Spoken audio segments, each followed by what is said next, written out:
Kings of Leon, California Waiting.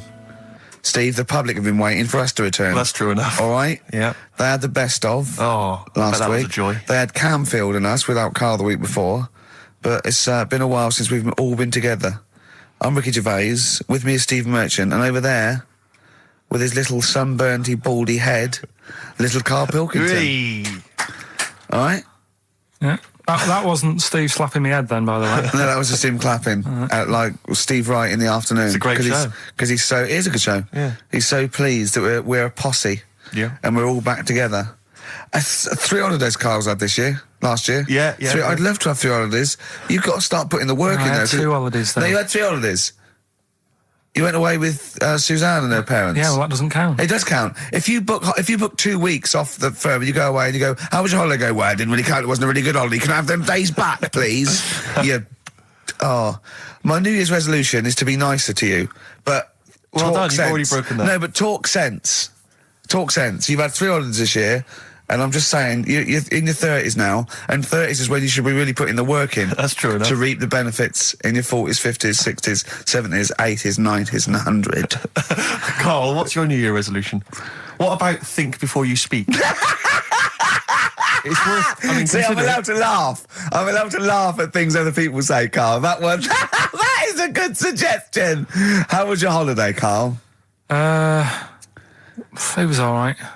Right, brilliant. But that I don't see on the ratio of good to bad in Karl's mind. That might be amazing because we never hear him singing the praises of anything. I'll tell you what. Can we have a cracking little tune and then come back and hear about Karl's holiday? I'd love to do that. Let's keep it tight. Love to Tear Us Apart by Joy Division. Now I can't put my finger on it, but that doesn't sound like the original, and it's off a compilation. It sounded a bit fast. I think the vocal was slightly different. If anyone can, put me out of misery, I think it might be in a session of the time or something. Karl, is it a New Year resolution for you? Another one. Maybe when we ask you to get a song, get the original single version. I could be wrong, not some but obscure session. Yeah, it does seem different, doesn't it? Very odd. Yeah. Maybe we just remember it wrongly. But anyway, that's XFM for you. 104.9. I'm Ricky Gervais with me, Steve Merchant. Karl Pilkington. Karl, you went to Lanzarote. Yeah. People said don't go to Lanzarote. They told you it was Lanzarote. They told you, were they right or wrong? You were right, yeah. Really? Yeah, it's a bit ropey, yeah. Is it? Why? Just, out there. If it wasn't for the volcano they had, it'd been knackered. That's their big draw, is it? That's it, basically. That's all they've got going for them. When you landed, was it really hot? Were you quite excited? You were thinking this is okay? It was warm. It's, we can't complain about the weather. The weather was all right. Sure. You know what I mean? That's what I went for, but it'd be nice if there just was something else. Yeah. What did you do all day then? Did you read your ritual book? No, I didn't read that. I read that book. Do you know the book that I bought and all the chapters were messed up? Oh, yeah. I bought a better version of that. All right. And I read that. Excellent. And then... Did it make more sense in order? Yeah, a lot easier to follow. Yeah. And then we went and had a look at the volcanoes and that. They've got 36 of them to look at. How many did you look at before you realised that pretty much, you've seen one volcano, you've seen them all? Probably about 6 or 7. Really? Yeah. And then when you got to the 8th, you thought, now I know what this is going to be, Suzanne. This is going to be like a mountain with a hole in the top. Yeah. Really? But it happened years ago as well. It's like, just keep a couple, fill the rest in, tidy it up. Fill the rest in! Yeah, no, Well, getting some builders. No, seriously though. Okay, 4 million tonnes of concrete, please. They're an absolute death trap. Yeah, what do you mean fill them in? Do you know what a volcano is? It's just a hole, isn't it? That's happened. Well, it's more than the hole. It's more a portal to the magma in the centre of the earth. Back in 1730 it happened, and they still haven't sorted it out. Well, when you say it happened, volcanoes were made a lot longer ago than 1730. No, but the one that did Lanzarote in. Right. Sort it out. What would you suggest? Well, how can they fill it in? It's joined. It's all joined. No, but what I'm saying is... the big plates of the earth are all joined. All the magma's joined. With the trade centre thing, that happened. They cleaned it up, sorted it out, they've moved on. That's what I'm saying. Whereas Lanzarote have just gone, leave it. It happened back in 1730. You misunderstand me. How, in the name of God, can you fill in a volcano? You ignorant twit. No, but it's not just the holes. They've actually left the lava everywhere. That's what I mean.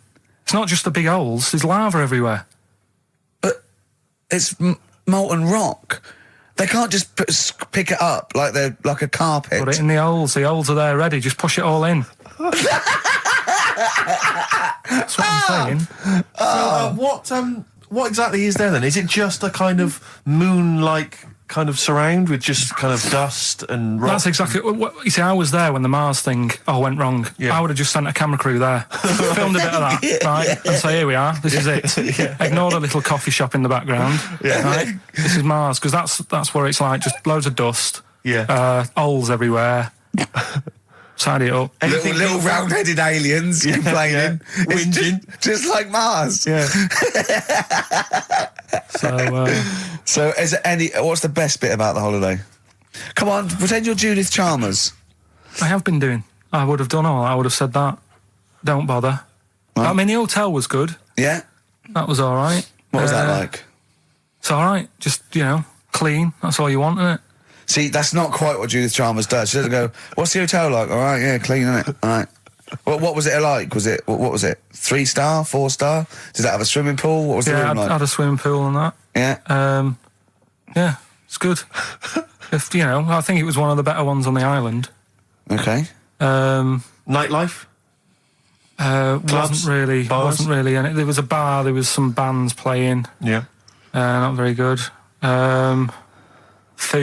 Food got a bit boring. Yeah. It was always the same food every night, but they sort of themed it and made out as if it was different. So, like, on Mexican night, it'd be chicken with a nacho on it. Right. And Chinese night, sort of chicken with a little prawn cracker on it and stuff. Sure. But that got a bit boring. That's me just turning on my phone because I want to read to you a text that I got from Karl. I think you sort of sum up the holiday in this text, don't you? Do you remember it? I can't remember. Let's have a look. Let's have a little look. Instantly, what did Suzanne, your girlfriend, make of it? Similar view to you, that they should fill in the holes? Yeah, it's just that thing, you see, I went on a coach trip, right? And you go and see the volcanoes. Like I say, there's 36 of them. Yeah. Which, how many do you need? And when we're on the coach going round all these volcanoes, the fella on the front's going and look out your left window at the moment, and there's a volcano. And if you quickly look out at the right-hand side there, there's another one. Right. And on the left, he's just like, all right, we've seen it. Sure. Do you know what I mean? Yeah. And that trip, we'll talk about that trip in a bit. Right, this is the text I got from Karl, right? All right. Been up to a volcano. Been in some dead artist's house who built his house in the lava. They said they would show me science with volcanoes, but all they did was chuck some water in a hole and it shot up in the air. No dwarves in the canteen, no scousers here, but there is a Swede woman with a big head. She looks effing gormless with a cap on. All right? So a little reference there to... A Swede woman? What's that mean? Do you mean Swedish? Yeah. Or she looked like a vegetable? No, the Swedish woman. But they've all got sort of quite big bill, aren't they? And I sent him a text. Oh, well, it's just good to be on holiday because, I'm working. He sent back, so am I. Just been watching Sky News. There is a school for monkeys who want to get a band together. Is that monkey news for later?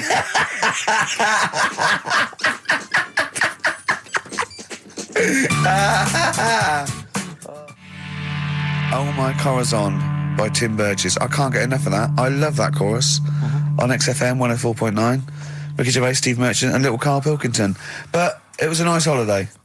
Yeah, it's all right. It's just, I went there to relax and that. Exactly. Did a little bit of that. Trying to think of some new, features and stuff. Sure, always working. 3 holidays a year, Jesus. Oh, well, not really 3. Oh, 2. It's all one big sort of like work thing to me and Steve. 2 holidays, isn't it? Work hard, you need the holidays. So, yeah, the things that annoyed me was like, you get bored sat around the pool after a couple of days. I'd read my book. Yeah. There wasn't much going on the... Not even any crabs to throw sand at, was there? No crabs or anything. They wouldn't bother with Lanzarote, right? So decided to go on a little trip. That's when I saw the volcanoes and that, 36 of them. So we go on the trip, And the thing that annoys me, it does happen every holiday that you go on. If you go on a sort of package thing, they have these trips, right? And you pay about 40 odd quid, and they give you some wine to sort of make it feel like you're getting your money's worth. But how many of these trips have you been on then? Loads. Probably about 12. More holidays than I've had. Go on. So anyway, so you're on the coach, right? And they take you for the volcanoes. They took us in the middle of nowhere. Yeah. Right. There's nothing else round there. Sure. It's like I say, it's like Mars, but with holes in the ground. Yeah. Right. And they sort of drop you off, and they go, right, everybody, see you back here in an hour. There's loads of volcanoes for you to look at, and a coffee shop over there. And you know for a fact, right, you don't need an hour there. You could just say, well, just keep the engine running, because I'll have a look in this hole, we'll get back on, give us 5 minutes. Don't need an hour. Absolutely. Yeah. But you know that they've got something going. It's a backhander, definitely. What, with the coffee shop? Definitely, yeah. They go there. And they get everyone to have an ice cream and a coffee, and they sit down, have a fag, talking to the bloke. Yeah, and it's like, cousin. Yeah. How much was the coffee? Was it probably about €3 euros? So I think it was $3.50. Sure. Yeah, which is, I don't know, what, that's about £2.5. Yeah, they've stitched you up. Well, I remember we were on a family trip to France once. We went to Paris. We got a coach coming back from Paris to one of the ferries, one of the ports, Calais or wherever it was. Coach trip. It was quite a long coach trip. And at one point we were thinking, we're on the motorway, this is fine, we're making good progress. Suddenly we came off the motorway. We must have gone like 40 minutes out of our way, end up in this street, completely empty, little French town. And it's pulled up outside this, what appears to be a restaurant. And a guy jumps on, dressed like a Butlins red coat. He's French, but he's putting on a kind of English accent. He goes, hello, thank you very much, top of the morning, good morning, hello. Come in, we've got food, drink, go upstairs, we've got rooms if you want to have a rest, or play around. No, it's up to you. And we all had to funnel off this thing into this restaurant, and this one family went, well, we don't want to go in the restaurant, we brought sandwiches, we just want to get to the port, we're not interested. And they said, well, you've got to come in the restaurant. They went, we don't want to come in the restaurant. So the guy said, well, I'll have to lock you in the coach. So this family were locked in the coach while we all traipsed off in, and I could just look, but I looked back and just saw this little kid with his face pressed up against the glass. Take me with you. I want to go in the restaurant. They were just stuck in there. Absolutely livid, as you would be. But that's definitely a backhander. But we went inside, and it was extraordinary, because initially you had to pass through a souvenir shop to get into the restaurant. Perfect. And it was catered entirely to English tourists. So there was like pictures of the Queen and Prince Charles on the wall. It was done out in a kind of mock Tudor style. It's absolutely extraordinary. I mean, it was so bizarre because it was so out of the way. Did that come before the coach sort of scam, or did the coach guy, he knows it, is it a brother of his? I don't know how those things come about, but is is that going on in this country with French and German tourists? Yeah, I'm sure it is. Is it?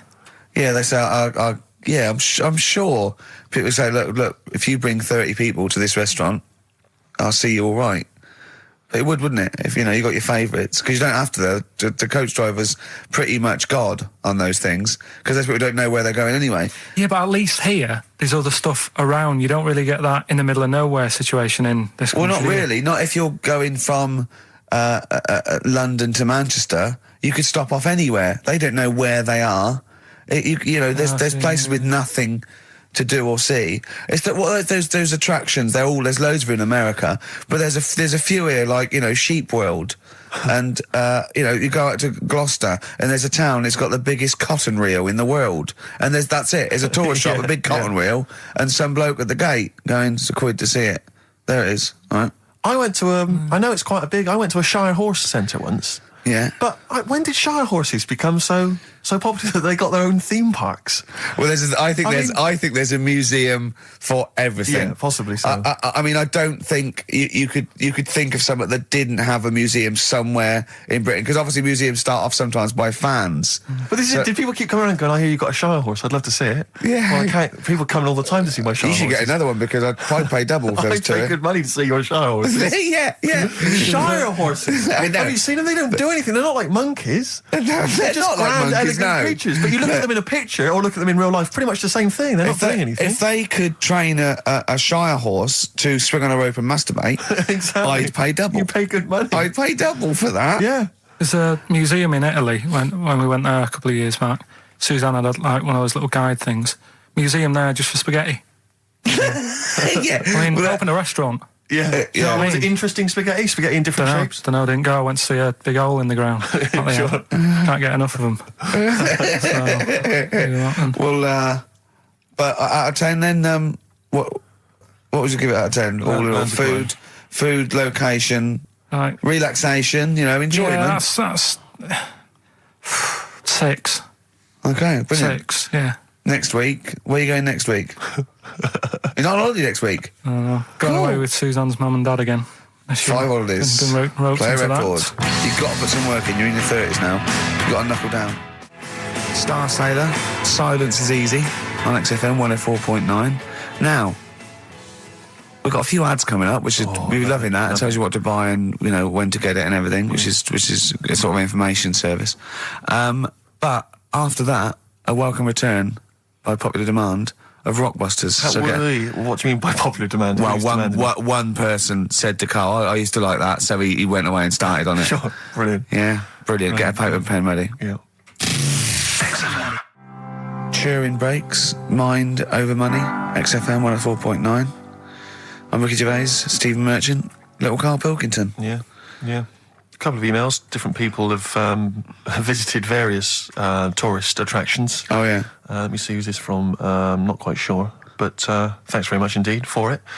So, there's a link here. It's apparently in Devon. Barometer World. Brilliant. It's the world of barometers. It was established in 1979. And By one bloke who had a lot and thought, I can charge a quid Yeah. for this, definitely. Here's the... Out of his own house, probably.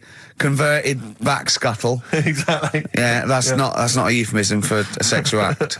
But look at the webpage here, Rick. There's a picture of a beautiful barometer being held by a beautiful lady. Lovely. Who's definitely his daughter. Yes. Definitely. Come on, Kathy. All that. Dad, no. Come on. Undo your top a little bit. Dad, definitely made to do that. Yeah. Oh. That slight look of I hope no one I know sees. Yeah. Just check out Barometer World. Barometer World. Yeah, that's available. If you want to check that out, www.barometerworld.com. That's Now, all the... barometers, do they work? They're to do with checking, is it the air pressure? Well, everything. But I think that's what it's based on, isn't it? Sort of low and high pressure, so it's going to rain, it's not going to rain. Yeah. Or going to be windy, but I wonder how accurate they are. I think in the days before satellite sort of weather surveillance systems, probably essential. Yeah. Nowadays... As essential as hanging some seaweed out by the back door? Probably. I think it's probably similar. I think it's the same one as holding a needle and thread over a pregnant woman. If it goes clockwise, it'd be a boy. Yeah. Yeah. The thing about a barometer is how far into the future can it predict? Exactly. 'Cause How do you know? If it's a case of you may as well stick your head out the window to see if it's raining. Exactly. This barometer goes, oh, it's going to be windy and rainy. When? The barometer goes, soonish. Yeah. So can't say, but it will, well, within the 7 days. I don't want to be or the- specific because you'll have me. Yeah, You'll yeah. I don't. But I mean, I'm just a barometer. I'm not really I a can't weather reanalyse person. the information. Yeah, brilliant. What's in there? What's happening in there? What chemicals are being affected? How does it work? I have no don't idea. know. I assume it's probably something. Wait a minute, let that's- me email Barometer World. What could it be? It quite interesting. It could be mercury that's based on a sort of temperature. It goes up with. Oh no, but it's not temperature, is it, barometer? It's pressure.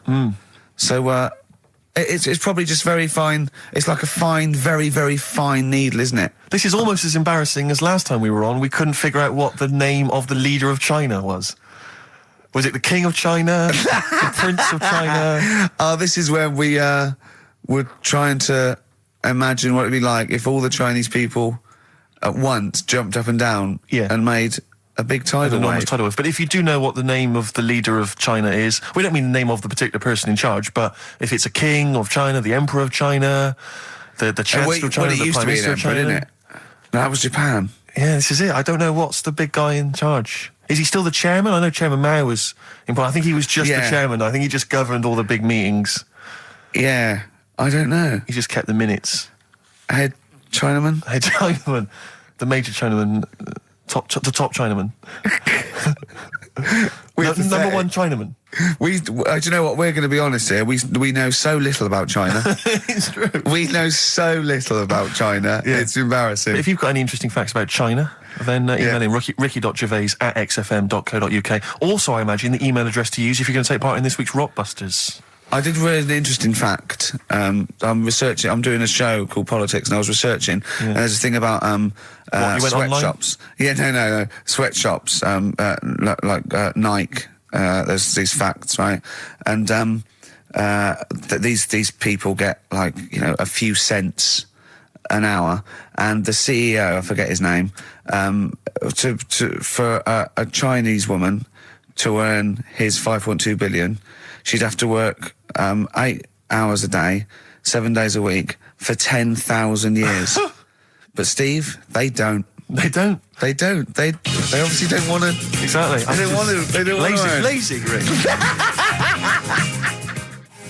Ian Jury and the Blockheads, hit me with your rhythm stick. Rick, are you likely to be going to Cumbria on your stand-up tour? Almost certainly not. Why? Well, it's just because you might want to visit the Cumberland Pencil Museum. That's the journey through the history of pencil making. I do like pencils. Really? Yeah, I just used one then. That's what you mean. So, do you have any idea how that was made? no, was it? Let me email them.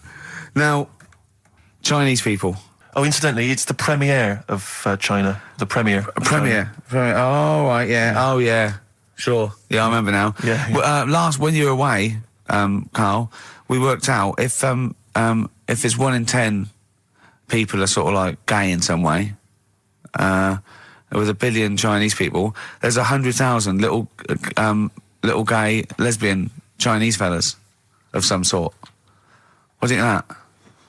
What do you mean? Well, I think so it's some sort of form of gayosity, whatever it's called. It's sort of like 1 in 10, right? 1 in 10 people are gay, apparently. Right. That does seem a bit high, though, doesn't it? I thought it was lower than that. What? You mean more than that? Yeah. I don't think so. I think that's of any sort of nature, anything. But what time did they do the survey on the streets as well? Because, you know, they go out late, so if they're doing the survey sort of around lunchtime, forget it, they're not going to get any. Sure. You know Yeah. what I mean? They're all asleep. But if they're out to say 1 in the morning... Well, It's going to be higher, isn't it? Yeah. Well, the thing is, you know Carl's favourite song, The Killing of Georgie? A little fella and a little gay fella goes out and he gets beaten up and that. Karl went, yeah, but would it have happened if he'd have been going out at a decent time? True. But clearly in the lyric, it says, Georgie left the theatre before the final curtain fell. Yeah. Now, theatre's finished about 10:30. Yeah. So even giving him half hour, I reckon it was only about 11 o'clock. So you're talking rubbish there. are you sure that wasn't his curtains in his flat and he's closing them before he goes out? No, he was at the theatre. But I'll tell you what, I just realised something. Maybe where most people were going home after theatre, he was just going out. Exactly. That theatre to him is like a matinee. Exactly. Isn't it? He's off out clubbing, isn't he? He's off down, he's going to get some amyl, he's going to get a couple of butt plugs, and he's not even going to start dancing till midnight, is he? Have any of us ever met any gay people? It's just, I mean, our view of them is, I don't know. Email in if you've met a gay person. Yeah. Tell us where we're going wrong. Yeah. Have any of us ever met a gay person? I mean, the way we talk about it is just like, have we ever met Chinese people? I've seen them. I've seen them out there wandering the streets, but I don't think I've ever had a conversation. No, here's the irony. I definitely know and have met more little gay fellas than little Chinese fellas. Yeah. Have you ever had any little Chinese friends? There was a girl at school who was Chinese, but she was kind of inscrutable. I couldn't get close to her. She was sort of mysterious. Right. Rockbusters? Yeah, brilliant. Right then, this is where I give you a little cryptic clue and some initials, and it sort of makes up a band or an artist and stuff like that. Yeah, brilliant. Sort of being the operative phrase there. Yeah. Look, see how he reads this clue. Yeah. This is going to sound like Oscar Wilde. Clue number 1. 3 different clues. Clue Oscar number Wilde 1. was Chinese, apparently. Was it? Yeah, it was illegal then. Right. Will you leave the entrance to my garden alone? Sorry? Will you leave the entrance to my garden alone? Are we back on the gay thing, or is this the clue? That's the clue. Right. Clue for Rockbusters number 1. Will you just leave the entrance to my garden alone, will you? Right, that doesn't count because I know what it is. And what were the initials? What are the initials? GG. Correct. Yeah, right. But you've got to pronounce the artist correctly. I'll pronounce the artist, because I know what it is. Don't ruin it. No, but when the answer comes, I'll pronounce the artist. Right, can we just focus, please, on the quiz? Go. What was the clue again? Give it again. Will you leave the entrance to my garden alone? Stop messing with it, right? GG. Okay.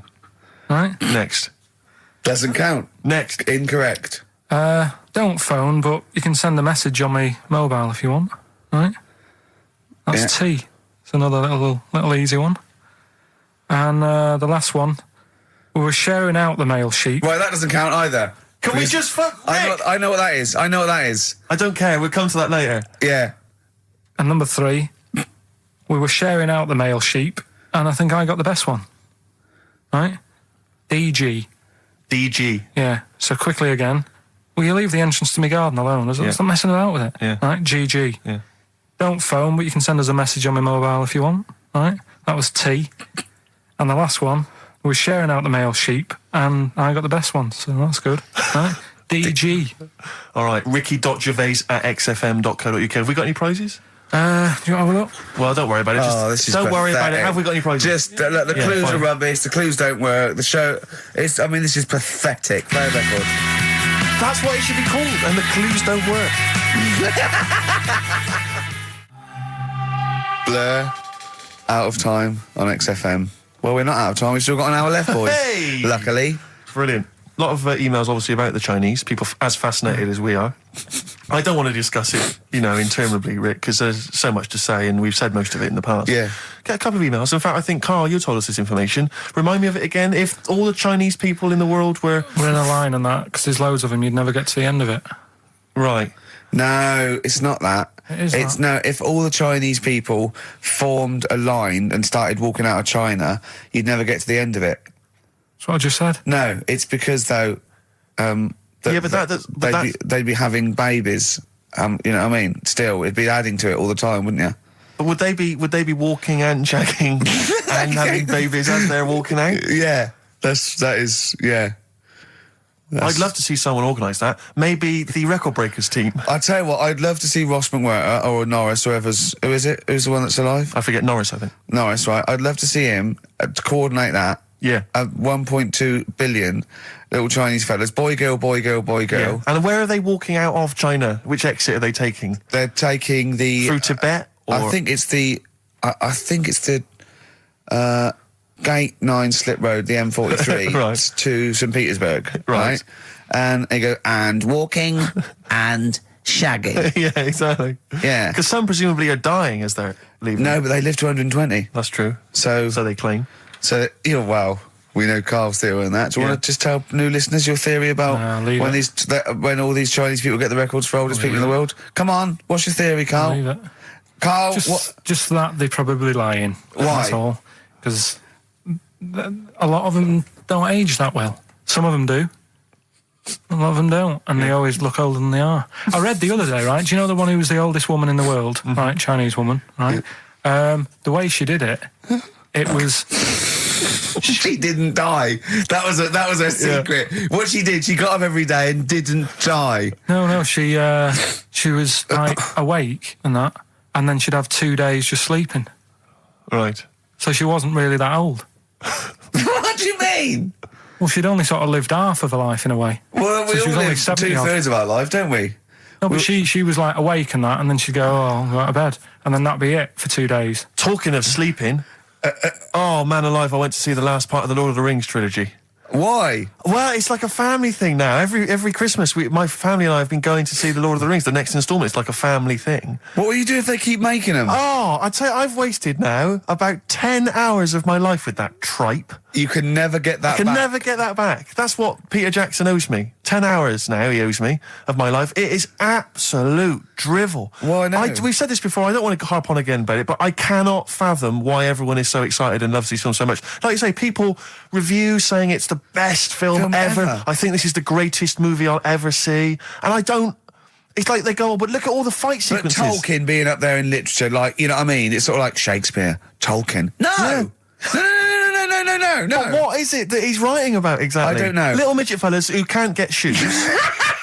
I mean, I've got big feet. I've got size 14. I can get shoes. Oh, God. Send off from mail order. I know, it's like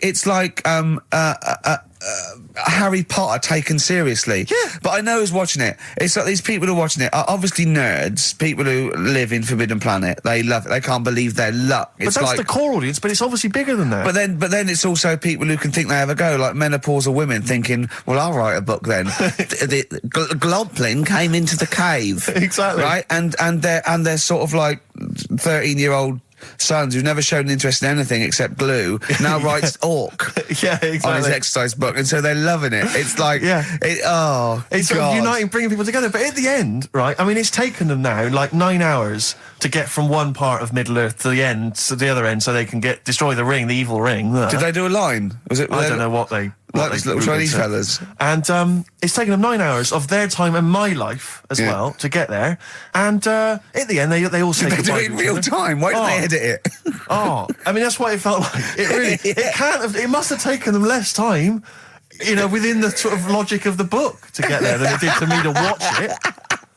And at the end, they sort of say goodbye to each other and they all hug. So there's like, you know, there's little midget one, you know, Frida, saying goodbye to, you know, Bjorn. What are and they Benny. called in the thing? Because are they PC in it? Are they called like midgets and dwarves? No, they're called hobbits. Oh, are they? Yeah. So we should call small people hobbits from now on. That's what they are, just to make it kind of topical, and they'll like that as well. Give them sort of, you know. So if you see a little, on the way home, if you saw a little midget fella, 4 foot midget fella, just say, excuse me, hobbit. Yeah. Okay, that's call fine him then. Frodo. Right, Frodo. He'd like it. He'd love it because everyone loves the Lord of the Rings. They love it. No, everyone loves the Lord of the Rings. In the end, if you ever get to the end, they all hug each other. They say, well, basically Frodo has to say goodbye to all his other little fellas, and so he's hugging them. I don't know how many of them there are, and he's hugging them, right?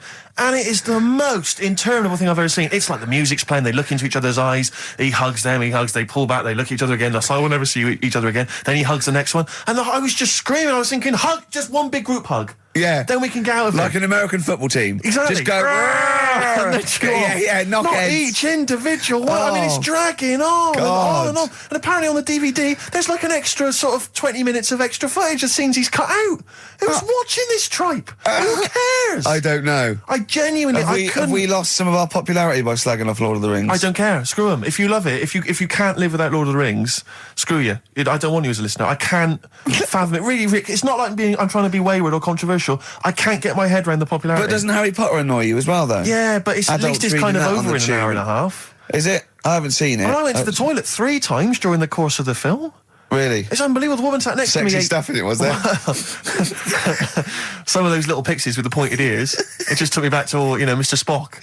Oh, all those glorious days. But it really is just. I mean, have you seen any of them? You've not bothered. I've seen one, and it was long, and I thought it was nicely filmed, and I thought, well, okay, I'll just get through it. I even think, it was just a list of, and here come the orcs. Exactly. Right, okay, we see the orcs now. Yeah. But it's like people go, look at the amazing fight sequences, the amazing immense battles. And it's true, he's got thousands of actors and stuff on horses, brilliant. But I'm not impressed by good time management. No. Well done, he's got all those people together, he's orchestrated it, well done. But it's got to be more interesting. My friend summed it up. He said the Lord of the Rings films, they're like the film equivalent of an Enya song. Yeah. And that to me is exactly right. Lots of billowing dresses, slow musical moments. That's good. People riding majestically on horses. Enya. Constantly riding majestically everywhere. Dido's taken over from Enya in that. Well, so I've got a confession to make. Go on. I like that latest Dido song. I'll play a song. I know. I thought I'd never. I don't know what to say. Let me explain something to you about Dido. Oh, God. Biting Bottles, Richard Ashcroft on XFM. We've had an email which I suppose puts my hatred of Lord of the Rings into perspective. It says, you may have spent 10 hours of your life wasting your time with Lord of the Rings, but imagine how many hours of people's lives this show have wasted for our listeners. Yeah, that's true, I suppose it does, balance. 2 hours a week for a couple of years. We can never give that back to people. I know, it mounts up, doesn't it? Yeah. We should be doing some kind of community service for people, maybe popping around. Well, this is community service, isn't it? Because Karl, it makes his brain work a little bit. True. And it, keeps him, from going on holiday, sort of for 2 hours a week, which is good. We spent New Year's Eve together, me and Karl. Oh, yeah. It was me and Jane, Karl and Suzanne. Her hair doesn't really look like Dave Hill, I must confess. You didn't see it when it was done, though. Yeah, she had the coat on that you bought her to say sorry, though, didn't she? Yeah. And Martin Freeman and his girlfriend Amanda, and Glyn, and we all went for a meal, and then we all went back to ours, and sort of saw in the new year and all that, and saw the fireworks. And then in the wee hours, when just the drinking seriously starts, we started playing parlour games. And do you know that game when you go round, started off like with pop bands or rock bands, you have to say a band, and then they have to come up with a band immediately that starts with the letter that your band ended with. Right. So Suede, E, Erasure. Do you know what I mean? Go round. We did that, right? And then we had to change that because people were sort of using the same ones crop up. So I said, well, let's do Animals. We were doing Animals. And I gave Karl one. I think Karl panicked. You know, do it quite quick. I want to just test it on you. Okay. Is this bands? What is it? I said... Now, what did I say? So basically, I said an animal, and it ended with E. Okay, so I go skate. Eagle. There you go. Yeah, but hang on. I think I was the third person. Right. So think of another one. Hurry up. Eel. Yeah, I had that. Yeah, I did that one. All right. Right. Yeah, a lot of E's coming up. Elephant. Yeah. Do you know what Karl said? Go on. Ready? Yep. Egg.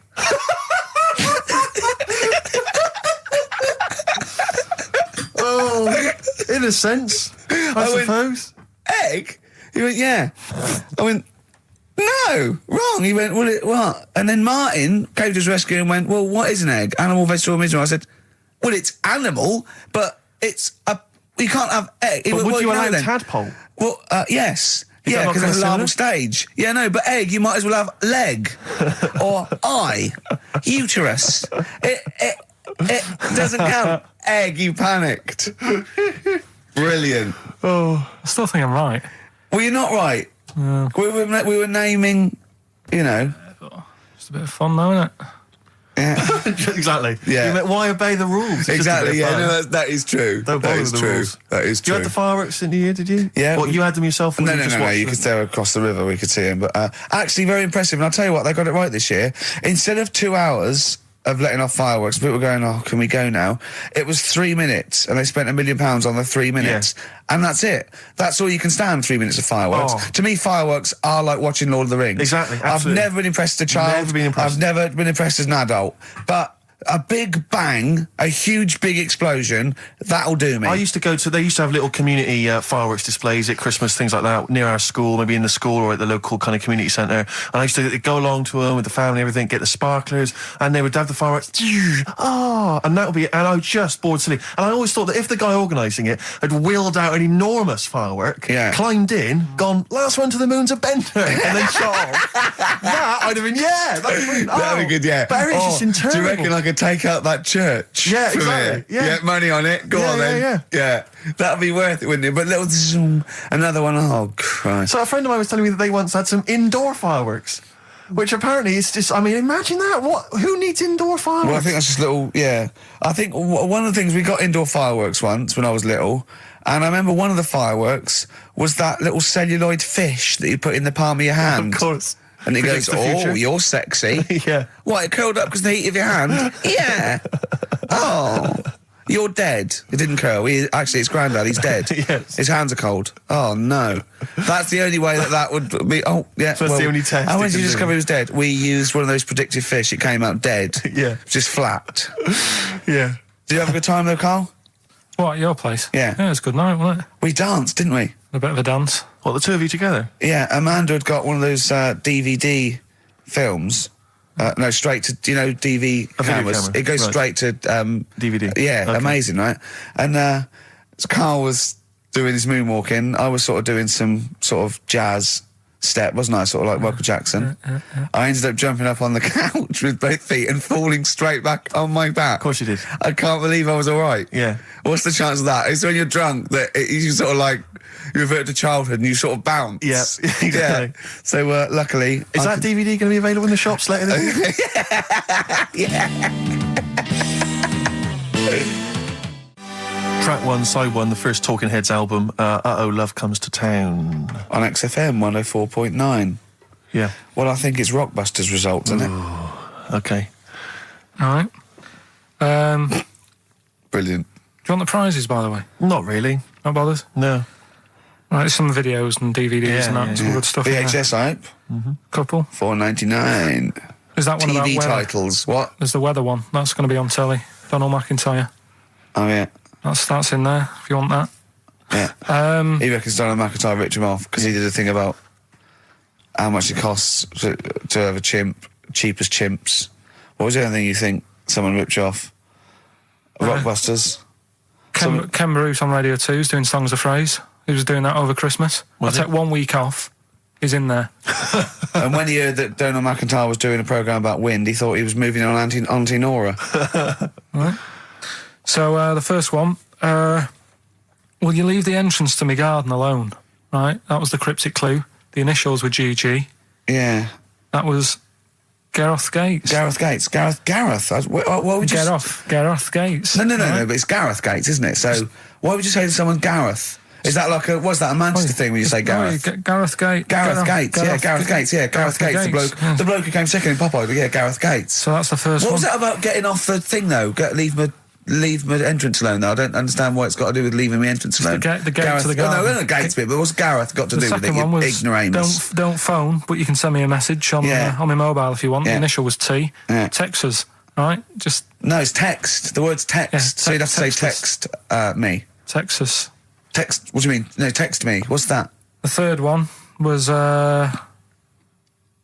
were sharing out the male sheep and that, right? Yeah. I got the best one. DG, right? We were sharing out the male sheep. Get to it. It doesn't work anyway. Get to it. What is it? Delta Good Ram. Delta Good Ram. You were dealt a good ram. Delta Good Ram. All right. So who's the winner? We're going to give it to Stephen Gunning from Tooting. He's got all of those right. I don't know how, but well done to him, and he wins some crap in a jiffy bag. Literally. You too on XFM? Yeah. Snow Patrol and Run on XFM 104.9. Yeah, not bad at all. So everyone had a good Christmas though, yeah? Really? Carl, even though it was like a little bit Lanzarote, it was a nice Christmas. Yeah. What was the book you read, by the way? Someone just emailed in and wanted to know. What was the book you read? It was The Governor. The Governor? Yeah. Right, okay. Did you buy Suzanne a gift in the end? Which you surprised her with on Christmas Day? Yeah, after that show that we did before Christmas. Yeah. I was walking home thinking, might as well treat her then. Yeah. Went and got her a necklace. Nice. Actually, she said she wanted a necklace, but I didn't know which one, but went and got one. Yeah. And she was happy with that. Yeah. That shut her up. yeah. But, yeah. And did she get you a gift back? She did get me something, yeah. See, we knew she would. Of course she would. Yeah, but the thing is, right, she got me a little Game Boy Advance to take on holiday because she knows I get bored. Lovely. Right? So that was good, but I was like, hang on a minute. I know how much I spent. Oh, and I know how much these are, right? But I was clever, though. When I got to the airport, I bought her to get me an extra, bought me an extra game for it. Yeah. Got the value. Of course. When you were growing up, did you wait to ask your mum for sweets right at the counter so the woman would embarrass her into getting you it? What, you mean just slip it in the basket? Well, no, just wait till there's some, a stranger watching before you ask for sweets. Mum, can I have a Kinder Egg? Did you sit in front of Suzanne when it got to Suzanne, can you get me something else? Because remember I spent more on that necklace than you did like Game Boy Advance. And the woman in Dixon's goes, oh, you better get him something else. And she goes, oh, bloody hell, all right then. Nah. She did well, though. You know what I mean? She's done well to keep you, hasn't she? Done well. Because you're such a find. You're quite a catch. Yeah, she must wake up every morning and go, ooh, I am the luckiest girl in the world. Well, she told you that the other night. What? She said the other night how good it is living with me. Oh, yeah. I said to Suzanne, it must be great, because I only see him 2 hours a week and I like to squeeze his little head. You can do that all day, every day. Does she ever squeeze your head? No. No? No. It's like that thing, though, isn't it? It's like when you work in a chocolate factory. You get sick of it, don't you? If it's there all the time. Yeah, she must think, well, I could squeeze that head any time I wanted. It's not worth it. I just, yeah. What about your Christmas? My dad, I'm wondering if you're turning into my dad, because he bought my mum a bracelet. He won't mind me talking about this, because he said you'll probably talk about this on the radio, and you're right, Dad, I am talking about it. He bought my mum a little gold bracelet, lovely gift, you know, it was a lovely thing. She opened it, she loved it, and everyone thought, what a great gift, lovely gift. He wouldn't stop talking about it. He wouldn't stop talking about the gift he bought. He kept on grabbing my mum's arm and showing it to people. Look at that. Look at the gleam on that. Steve, look at the shine on that. Look at the gleam there. Look at that. Gleam. And do you know what he said the great thing about that's pure gold. He went, it's an investment. That's an investment, that. It's gold, it's always worth selling gold. I love that when people give a gift and it goes, it's an investment. I love it. But what? Not only does it sort of take away any of the romanticism of it, but it was the way he constantly was talking about how great a gift it was. I haven't heard the word gleam for 30 years. Look at the gleam on that. The gleam. Look at that. Look at the sparkle on that. And look at that. It looks like rope. That's what he kept saying. It looks like rope. It looks like gold rope. And he just can't. I don't know. I heard you disagree. We were opening gifts. He went disagree. I could hear him in the kitchen going, "Think about that's pure gold. That Elaine, that's pure gold." I might melt that down. Yeah. John, next door neighbour. John, look at that. Look at the shine on that. That's great. That's brilliant, though. But it doesn't sort of undermine the gift a bit if you keep on droning on about how great it is. If people enjoy giving, that's nice, isn't it? And you got to, what did your mum say? She loved it. She couldn't get a word in edgeways. That's a step up from a jar of coffee, though, isn't it? It is a step up, yeah. That's good. Oh. What about yours? I didn't get my mum and dad anything this time. No, because I'm always treating them anyway. Whenever if they need a few quid, if I can help them. Well, you are the gift that keeps on giving, Carl. No, but don't just go giving anything just for the sake of it. You know what I mean? Wait for the time that's right, sort of thing. Just because it's Christmas. Because... yeah, I mean, there's no better time, is there, really? No, I just was going to say my mum and dad didn't get me anything, but they did. What'd they get? But, just some money. But, I'll get them something when the time's right, do you know what I mean? They always need bits and pieces through the year, so... Yeah. I'll look after them. Sure. But, it was weird being away on Has Christmas anyone got Day. a caught onto the fact that, they leave groceries in the telephone box near your dad yet? No, that's still going on. Is it? Going on, yeah. Oh, that's fantastic, isn't it? That is just fantastic. So when he needs a loaf of bread, pint of milk, just goes down. Does he ever give that as gifts? Now listen, are we doing the film thing in a bit? Oh. Got more prizes. Yeah. Is it better than Rockbusters? It's all right. I did it in a bit of a rush because I was only in yesterday, wasn't I? Sure. Well, yeah, if you take 3 holidays a year, then there's not enough time for the work. Me and Steve like to, put our priority into, doing the work, coming up with a good product, and getting a holiday when we can. I haven't really. I love a holiday, Ricky. I love a holiday. But I don't do the holidays for me. It's for Suzanne, isn't it? She's the one who likes going away. With you? I'll just go, so I'll go with her, do me bit. When you were playing Game Boy, right, and you'd looked in the hole, and you were reading your book, what is she doing? She'll make things seem more interesting to me. Do you know what I mean? So, like, when we're at the Owl, and the bus driver said, "You've got an hour here," I said, "Why have I got an hour here? I go to a funeral with someone who I loved in the ground and don't spend an hour around it. Why do I want to..." Do you know what I mean? Why do I want to spend an hour looking in this? Wasn't that terrible when your auntie just shot up in all this magma? Yeah. That was terrible, wasn't it? That was the worst funeral you'd ever been to, wasn't it? But she'll I'll tell you, that would make funerals more interesting. If they it was a cremation and a burial. Yeah. You just put them in a volcano and they go 2, 3, here they go, wee, up to heaven. I was having a conversation with my flatmate about songs that would be inappropriate to have at your wedding, at your funeral. And Horny, surely is one. It, yeah, was what we were thinking. Really? Yeah, that was the first one we came up with. I'm horny, horny, horny, horny. That was the first one we came up with. Isn't Robbie Williams' Angels one of the... Yes. Biggest and ones. I think Wind Beneath Your Wings, I think is apparently quite popular. Oh, yeah. Yeah, I play that on Auntie Nora's, can't you? Bit of Boston? Yeah. A bit of who? Busted? Boston, more than a Boston, feeling. right. It's much more than a feeling. Boston, more than a feeling. XFM 104.9. Well, another big moment here. We've had Rockbusters. Now we're going to have Carl's film quiz thing, isn't it? Yeah, it's a film quiz thing. I've done Planet of the Apes, right? Because one of the things we did in Lanzarote, went on this tour with sort of 3 northern blokes, and they didn't really know what they were talking about. Joking. You're joking. What? Northerners not knowing what they're talking about. You're having a laugh. No, they'd obviously sort of not had much luck here, right? And thought, let's go over to Lanzarote, buy some vans, right? Get people in it. We'll do a tour of the island. And whenever someone asked the question like, what year did the volcano happen? They go, we'll take you to the visitor centres, you can read about it there. So they never actually answered anything, right? So they were useless. But one of the things that they told us was that Planet of the Apes was filmed in Lanzarote. Right, okay. right? That makes sense. A bit of it. Well, does it? Does it make sense? Well, what do you mean? Well, maybe does it was, maybe it wasn't. Okay, anyway. No. I mean, if they wanted to show sort of an Aaron, sort of barren, sort of post-apocalyptic sort of subject, choose where you went on holiday. Yeah. Obviously. Yeah, but when we were there, well, he took us to this sort of beach, and I said, "Is this where they did it?" And he was like, "Yeah." I said, "What? Right there, yeah." And I watched it, and I couldn't see where I was.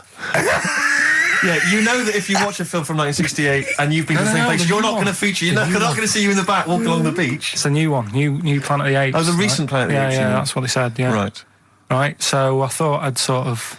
Now that sounds a little bit more far-fetched. I'd have thought that was probably a lot in Hollywood. Yeah. Well, anyway, is this the current Planet of the Apes or the old one you've done? Current Planet of the Apes. This is the recent one. All right, there'll be a question at the end of it, so listen on that. Is this entertaining to anyone, this? I mean, just take the last 4 minutes of conversation. But seriously, Rick, who cares? I don't. Do you? No. I don't. DVD's selling well. Exactly, what do I care? All right, go on then. All right, so Planet of the Apes, question at the end of it, listen and win some stuff, all right? Hey, where am I? What is this place? Hang on a minute, I'll have a look. According to the Lanzarote guide, we've been dropped off at the volcano bit. Apparently there's 36 volcanoes here to be seen. I hope you don't mind my saying, but this is a waste of time. I know what you mean. Don't know why they need 36 volcanoes. Just keep one. Fill the rest in. Like a car park or something. Excuse me, guide. Why's the bus drops us off here? What's so special about this place? Well, according to our holy writings, that is where creation began, where the Almighty breathed life in the time before time. Wow, it's amazing that, isn't it? All this has been stood here for years and years. What about the coffee shop there? Is that old, is it? Well, nothing. You're out to rip us off. I raised about £4 for a coffee there.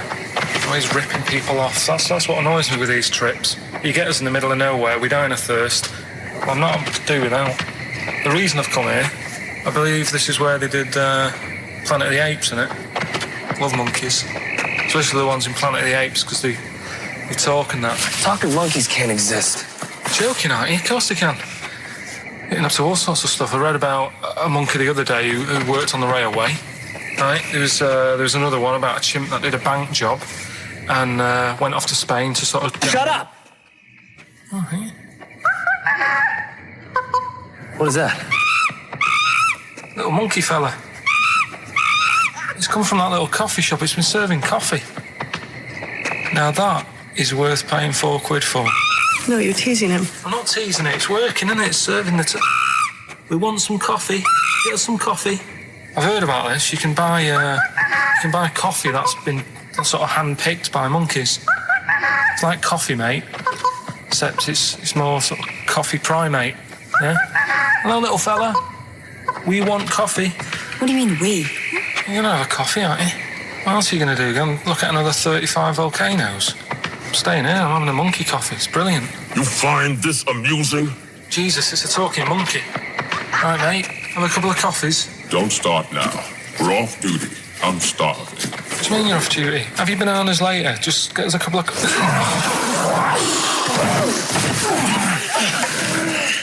Alright, I understand that you're tired and you've probably been on your hands all day. Just forget the coffee. You go and get some lunch. After you've got some coach, you lazy ass. You damn human!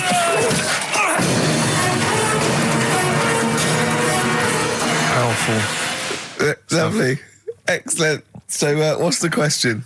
If you've been listening to the whole show, how many volcanoes do I think's on the island of Lanzarote? Okay. Yeah. I might have it wrong, what I've been saying, but it's roughly around that. Yeah, so what have you been saying? Yeah. Yeah. All Brilliant. right. Ricky.gervais@xfm.co.uk. You're more likely to win the prize if you leave your address on the email. Yeah. Because otherwise we can't really be bothered to phone people or email them back. So, Good point. Put your address on there and you could win some crap. In a jiffy bag. Carl's theme tune there by Placebo. Special needs. on XFM 104.9. All right. New Year's resolution, Carl? I don't know. I don't do it. Really. Don't So what worry about something it. like, I don't know, start smoking? Do you know, there must be something. No, it's a waste of time, isn't it? Don't bother with that. Right? You, Any- Steve? Me, no, I've never really made any New Year's resolutions. I just be good to people. Just treat everyone as you want to be treated yourself. Give to charity.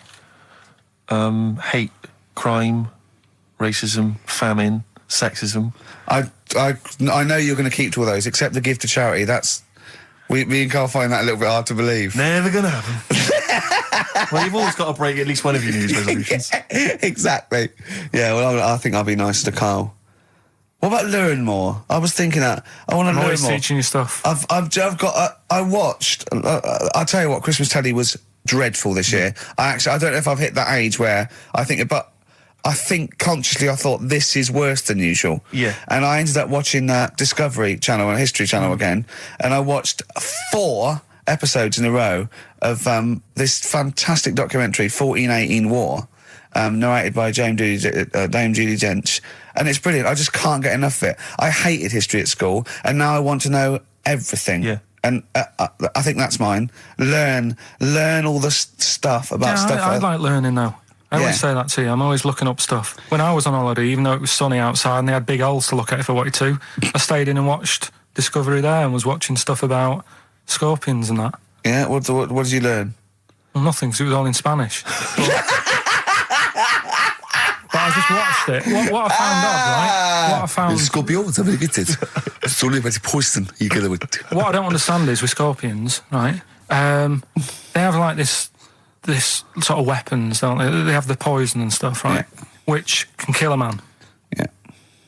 But there was a couple of little animals and that were its sort of enemy, Yeah. and it stung them, and it didn't kill them. So what's the point?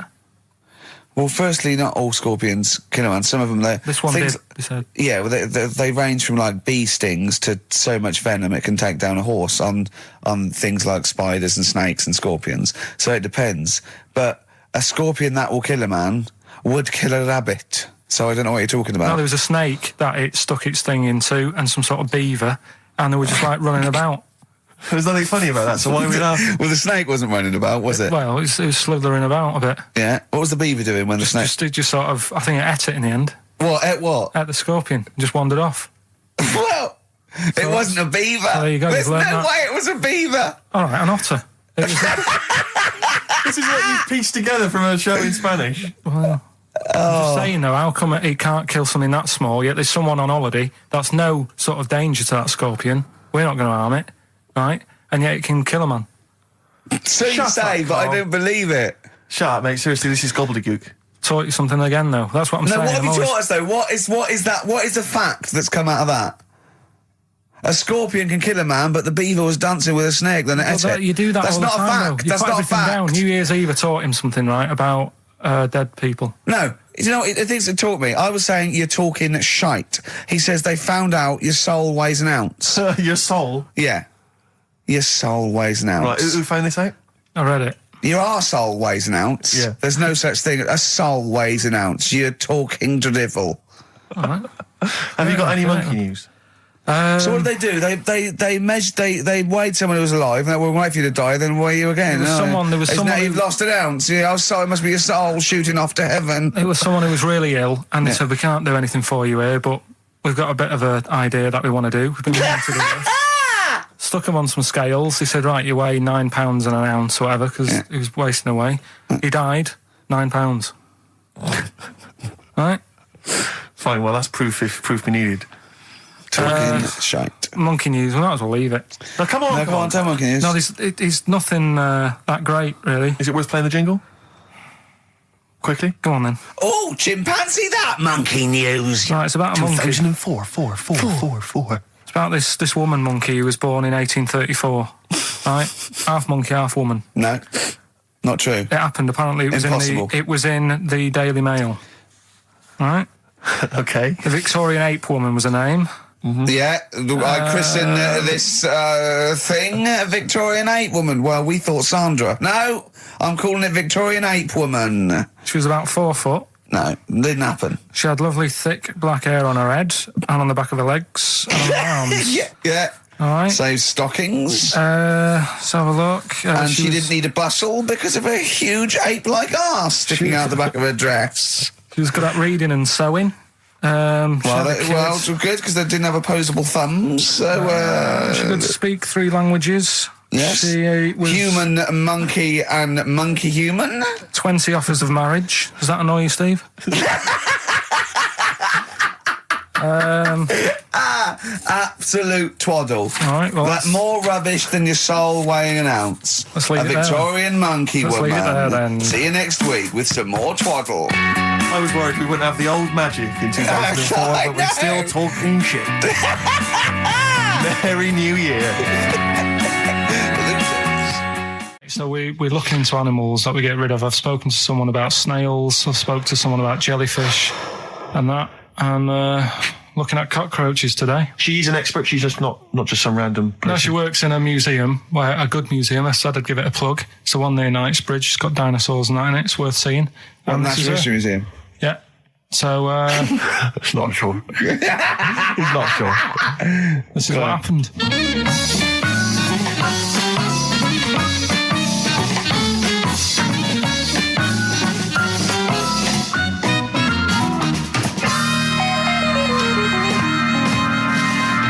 Now, what I'll do, I'll tell you as much as I know, and then you can fill me in if I'm right or wrong.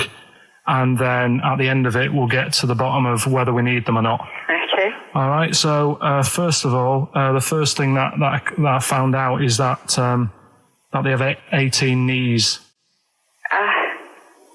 That's not exactly possible. They're insects, so they have 6 legs. Yeah. And a knee is usually the junction between femur and tibia. That's sort of classic human knee and every other animal knee. So with 6 legs, you can only have 6 knees. Could somebody sort of got mistaken for seeing one that was a bit double jointed? I think you're grasping at straws or something. All right. Well, we might have to come back to that one then. Okay. They can hold the breath for 40 minutes. Well, they don't do that because they don't breathe in the same way as us. They breathe through little spiracles, holes down the side of the body. So, no, they're not a very apt simile because the method of breathing is so different. What do you mean? Because insects have a totally different system. They don't have lungs in the way that we do and just breathing through one part of the body. They're actually breathing through every segment of the body all of the time. So even though they've got their mouth shut, they might be able to slide. Nothing to do with breathing. So only just feeding. So you see, maybe that's where someone's gone wrong. Someone's got hold of one and sort of taped its mouth up or something and got bored after 40 minutes and said, well, we'll call it right. It's a pretty unkind thing to do to an insect, even to a cockroach. Yeah, but it's all... You can't do that. Yeah, but... No. Pretty unkind thing to do anything, even a cockroach. Something else I found out. Yeah. They can live for a week without an head. Well, that's true if they don't bleed to death in the process. But the weird thing is, when I told you that they had 18 knees, you seemed a bit sort of like, don't talk ridiculous. But then we're talking about an animal that can live without an head. So there's a little bit of truth in that one, yeah? Yes. Why, when it was invented, has it got that facility? Say if someone said to humans, we could do that with humans, and, you know, if you lose your head in some accident, it gives you a bit of time to sort of go back to your family and maybe write them a note. You won't be able to have a chat, but write them a note saying, it was my own fault, and it was nice knowing you. Well, that would be a useful facility, I agree, but cockroaches are great survivors. I mean, they've been around for over 300 million years. They're one of the most primitive insects. All right. Well, I've also... is it true that they do a lot of resting? Apparently they can sort of rest for 75% of the time. Rest? Yeah, they just sit about doing nothing. It's probably true of a vast proportion of the world's fauna. I mean, maybe the 25% that they are working, they're really giving it some, so it might make up. They're probably searching out food and, they can slow down considerably. You can chill insects in the fridge and they'll become very, very quiet. You might think they're dead. Yeah, but I'm sure, you know, if we were sat in a fridge, you know, we'd go a bit quiet, wouldn't we, you know? Well, you might not know much about it, of course. Yeah, but... Not quite reading the right sources. Well, I've been using the internet. I'm sure there are many useful sources that you could find there, but some of those seem to have been a little misleading to you. So you don't agree with a lot of what I've told you there? No. So, cockroaches, can we get rid of them? No. So we're keeping them then? I would say so, yeah.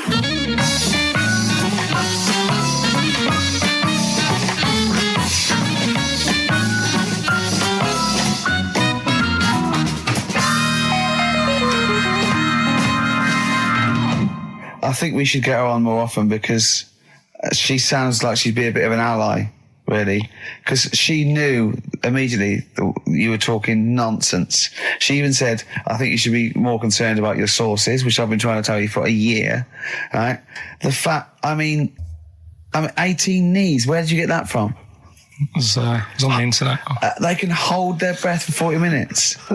I mean, I don't know what you read and take on. Mad world, don't it?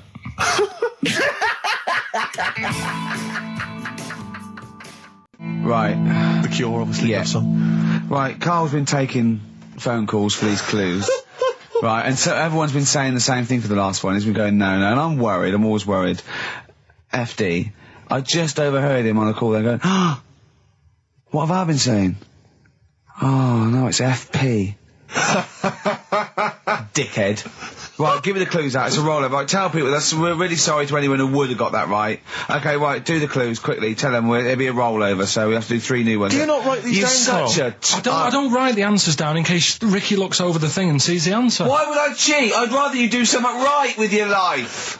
Right, well, the clues were I've got 3 other jumpers like this one. Yeah. That was FT. Yeah. You got that? 4 tops. Yeah, that's all right. Good, well done. That bunch of people can't make up their minds if they want to sit in the sun or not. That was C. They were getting that. That was charlatans. Charlatan, right? A bunch of them charlatans, right? What What's Charlie? No, it's like, shall I go out? Shall we? Charlatans. They got it, right? Where I went wrong with this one, the Jamaican fella, he had to have some aspirin. Why?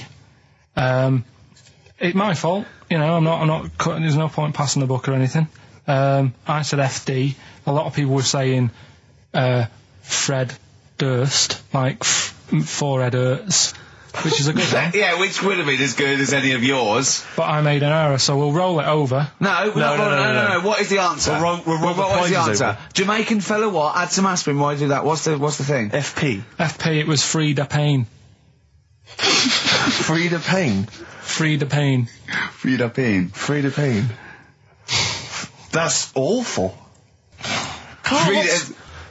You've got to write these down next week. This is I'm right. sorry, You're the producer. I know, but I've had a busy week, haven't I? That's not an excuse. That isn't an excuse. Our excuse is we don't care.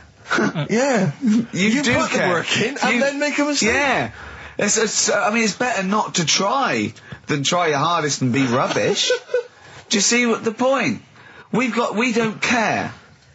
But you've got standards. Yeah, and you're not meeting them. Think of that. You're not even reaching your standards.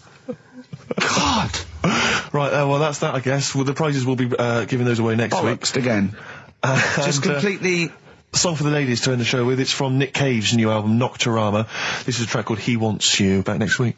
Remember, Frida Payne. I had some exciting news this week, Carl. You'll be pleased to find out. I'm worried that you might get a little bit jealous because it's obviously going to impact on your world quite strongly. Because I know you think you'd like things to be quite samey. You like the status quo to be maintained. You like the fact that in the past, we've had some crosswords. Because I remember. What did you think of me when I first walked in? When I first came in on the first day of XFM? I don't know why you're making a big deal out of it, because I'm just being honest, though. I'm just being honest about a lot of people who see you for the first time sort of go, well, he's a bit weird.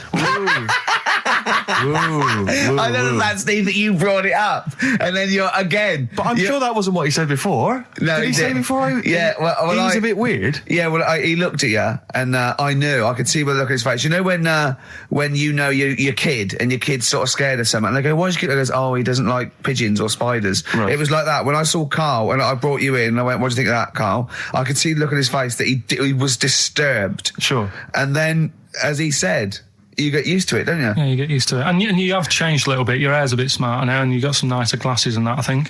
Or I might have just got used to it. Whoa, don't bring it up, Steve. Don't look at me like that. So you say that you think some other people in the office thought the same? Do you know that for sure? Karl. Did you discuss it? Karl. Yeah, I think they do, yeah. Okay, leave it there then. But not just in the office, as you walk through the building. Oh, it's worse than you ever thought. Well, no, it's not worse than I ever thought, because as you well know, Ricky Gervais, what did I do on Thursday morning? Oh, is this the thing... For those that perhaps are not of the female persuasion listening, there's a magazine. Apparently it sells quite well. It's one of the sort of female, kind of issues magazines. I think it's called Company Magazine. It's like your sort of, I guess it's a bit like your Moore or your Vanity Fair or whatever. Anyway, they run every year the 50 most eligible bachelors in Great Britain section. Ding dong, hello. Who's in there this year? In the 50, in the top 50 of the entire country. And then they vote, and they put them in order and see who's the most eligible bachelor. But that's 50 people, right? It always annoys me slightly because bachelor, it kind of seems like a more sophisticated word for loser. Yeah, doesn't it? Which always sort of unnerves me slightly. And also they try and do a different 50 every year, so they're getting pretty desperate to get different ones. Because also a lot of people who are sort of like successful, are married, so there's very little to... No. There's a huge... I don't know if this is international. It could even be international. I'm not sure, actually. So I could be up there with the likes of Justin Timberlake, etc. So Fred Durst... Yeah, that sort of person, So anyway, this is what's exciting, right? Although I'm slightly frustrated because they were telling me that last year, all right, because what happens is the readers of the magazine, they vote for who they think is number one most eligible bachelor, right? Last year, the prize was a 2-week trip in the Bahamas. Okay, this year, I'm rather annoyed because all I'm going to win is a moped. That's the prize this year. That's the prize this year, a moped. Whoa, backtrack. What? Sorry? Last year was a 2-week trip to Bahamas, and this year just a moped. All I'm going to get is a moped. All you're going to win is a moped. Yeah, you've got no chance. You've got no chance. Who else is in it? Well, I mean, I don't know lots of people you'd never heard of. I know Duncan from Blue. Ding. So you're second to him at least already. I imagine you're going to come behind the other 49. Because there'll be people voting for me. They get to vote for me. Yeah, Steve. They'll see my photo and then they can vote for me. Yeah, according to Heat, I was 22nd most sexy man in the world. I better take that helmet back. I would. Here's a problem that someone's emailed in. We're taking emails today. If you've got a problem, a concern, or just a general query that you think Karl could answer for you, it could be about anything. It could be about some of the big kind of philosophical questions. Yeah. It could be something to do with war or famine, anything like that, or it could just be a personal dilemma. Something that's happening locally. Anyway, this seems one that I think you probably have. You and your father have probably come across this sort of dilemma in the past. And I'd be interested to know what your take is on it. Let me see. This is from Lee Matthews by the look of it. He says, he lives in a suburban area where the local teenagers also live on the same road, and they're running riot. They're smashing wing mirrors off the cars. They're crashing into parked cars on their skateboards. And they're just generally making mayhem, night and day. What can he do to stop this going on? The parents of the kids don't seem to give a damn. Anyone who complains to them, they just say, "Oh, piss off." The police are useless because they never catch them in the actual act of violence, which is what they got to do to apparently convict them. So they don't know who to turn to, really. It's rather like when a little old lady went and got the A-team, and he was dressed as an elderly Chinaman. Exactly. She knew who he was. Colonel Decker didn't have a clue. Yeah. You see, it's weird because now it has got out of hand. Sure. Do you know what I mean? Like years ago when I was growing up on the estate, you had problems, but not like you have now. Do you know what I mean? Summers were nice as well, weren't they? Well, right. And police are getting shorter and younger. But you yourself kind of admitted in the past that you were something of a tearaway. You didn't do anything like these kids here. The thing is, I was scared that if I got caught doing it, my dad would go mad. Yes. And I remember smashing a car window by accident and legging it in the lounge.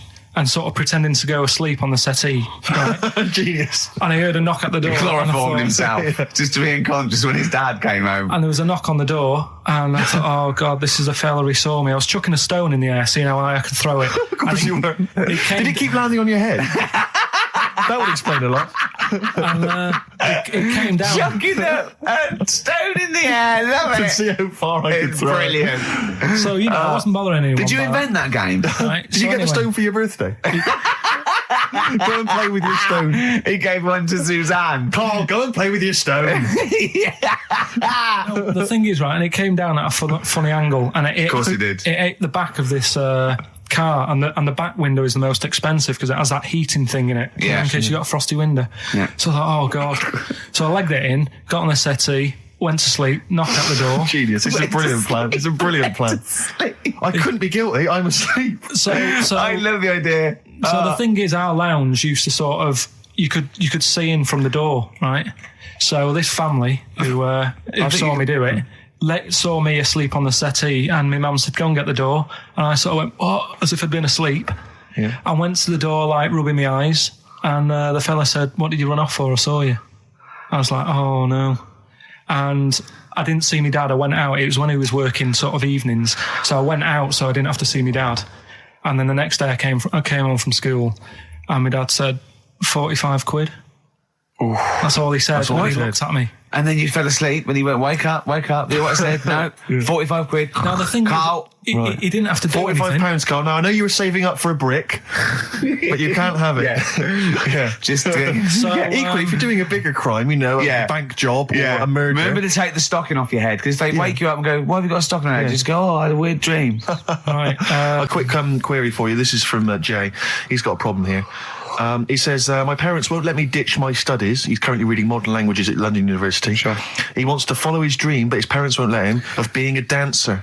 Carl. Worse than that, he says that they're trying to arrange a marriage to a bunch of minging daughters of people they know from good families. He doesn't know what to do, so he's got the arranged marriage coming along, and he's also got, he basically wants to be a dancer. His parents are forcing him into something more practical. Well, the first thing, right, I don't think Live your dreams? The arranged marriage thing is such a bad idea. Okay. Because I think too many people go on looks. Right. And then you soon get bored of that, and you find out the person who you're knocking about with is actually not your type. Right. Why don't you arrange marriages for people? Well, I'm just saying, right, so I'd say, Jay, go along with that. I wouldn't worry about it. Okay. I mean, if they're really ugly, then, don't go along with it. But if they're half bad, put up with it. That's Sure. all right. The dancing. Brilliant. Right. That's that solved. Brilliant. I wanted to be a dancer. After I did the boxing, right, I joined a dancing thing just near Man United's ground, right, called Twiggy's.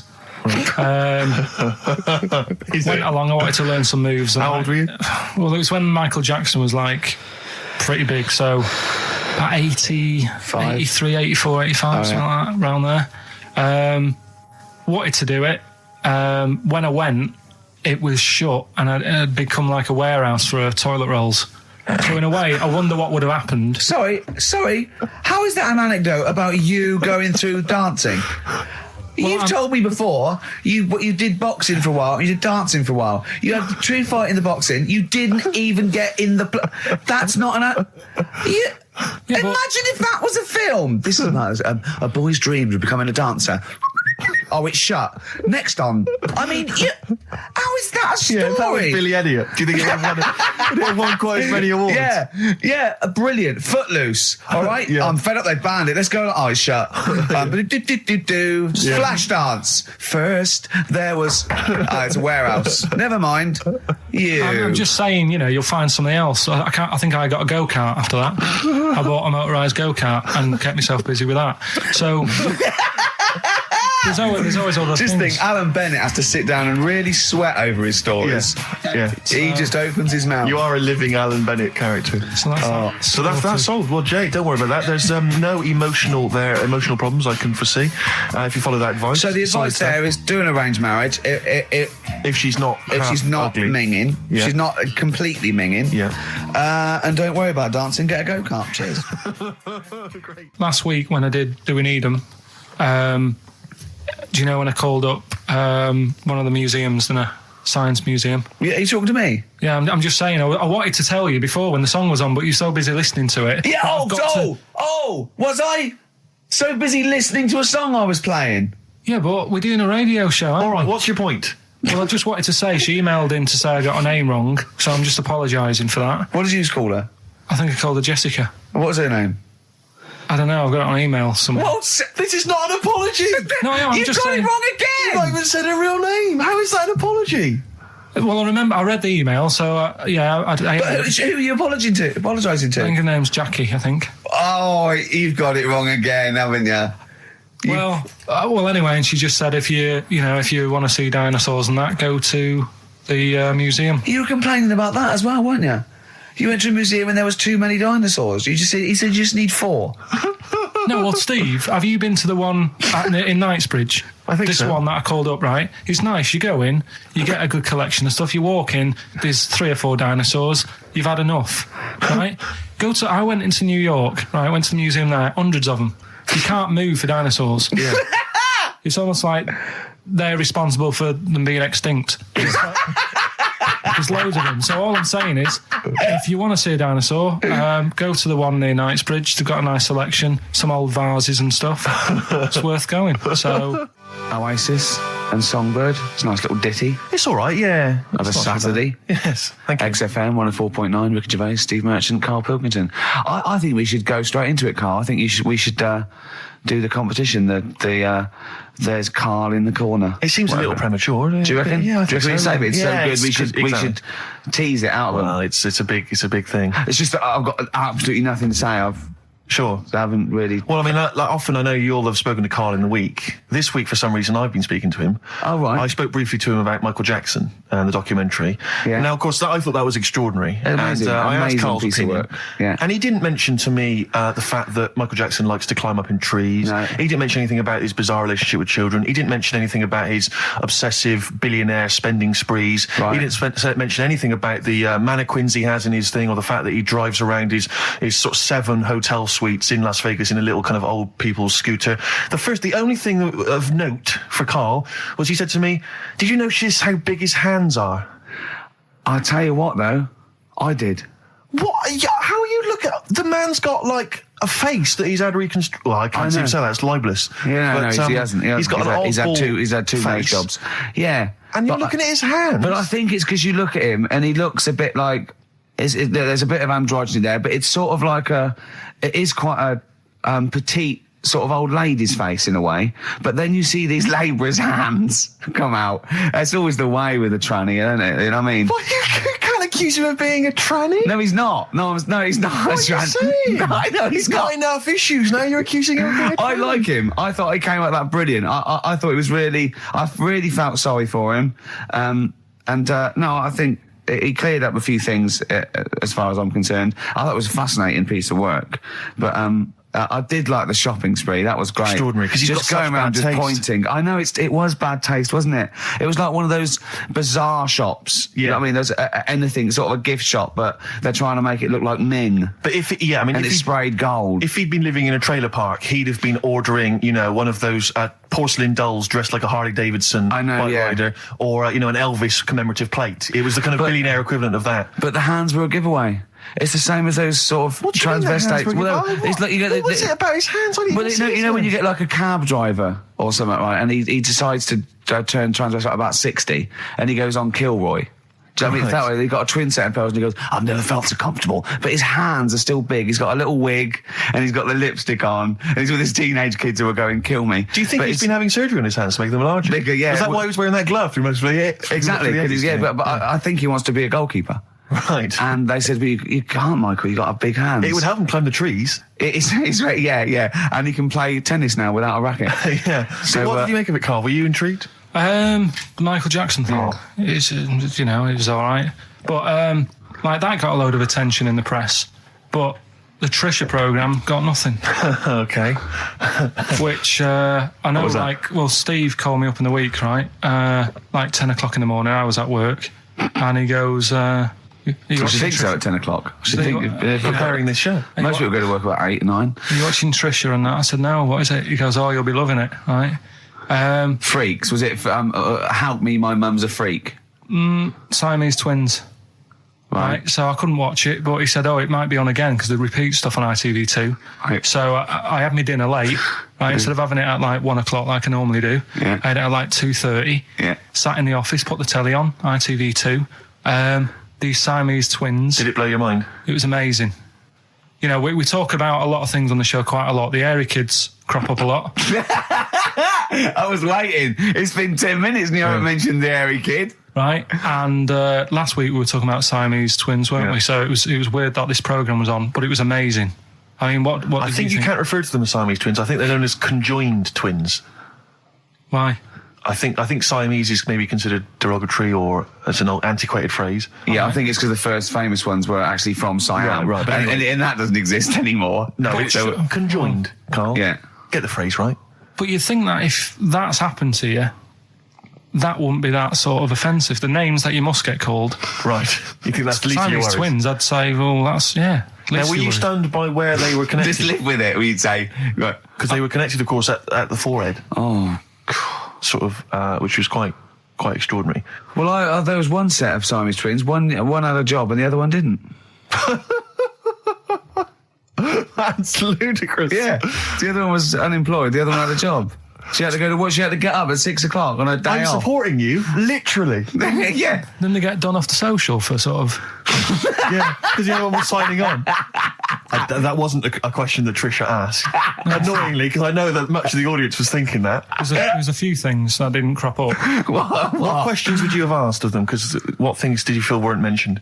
I'd love to just watch Karl watching amazing things. Exactly. Do you know what I mean? It's like early learning thing. Mouth slightly open. Yeah, mouth open at a dribble, looking round to see if anyone else has seen it. You know, I hate that. Like when a cat sees a bird land on the balcony. Exactly. It can't believe it's luck. I'd probably say, how do you buy her like a birthday present? A surprise gift, yeah. Because everything's ruined. Sure. Right? I'd probably ask... Yeah. Well, did you not think it was interesting that one of them had a boyfriend? Well, that was a bit weird, wasn't it? Uh-huh. But what was the other thing that I was thinking when I was watching it? I was thinking if one got into crime and that was sent to prison... Right. What would happen?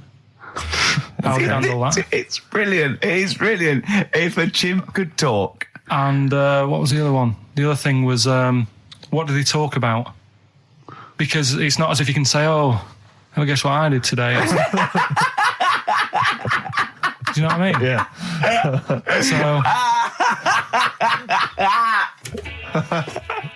Taking the mickey. The really weird thing about all this, right?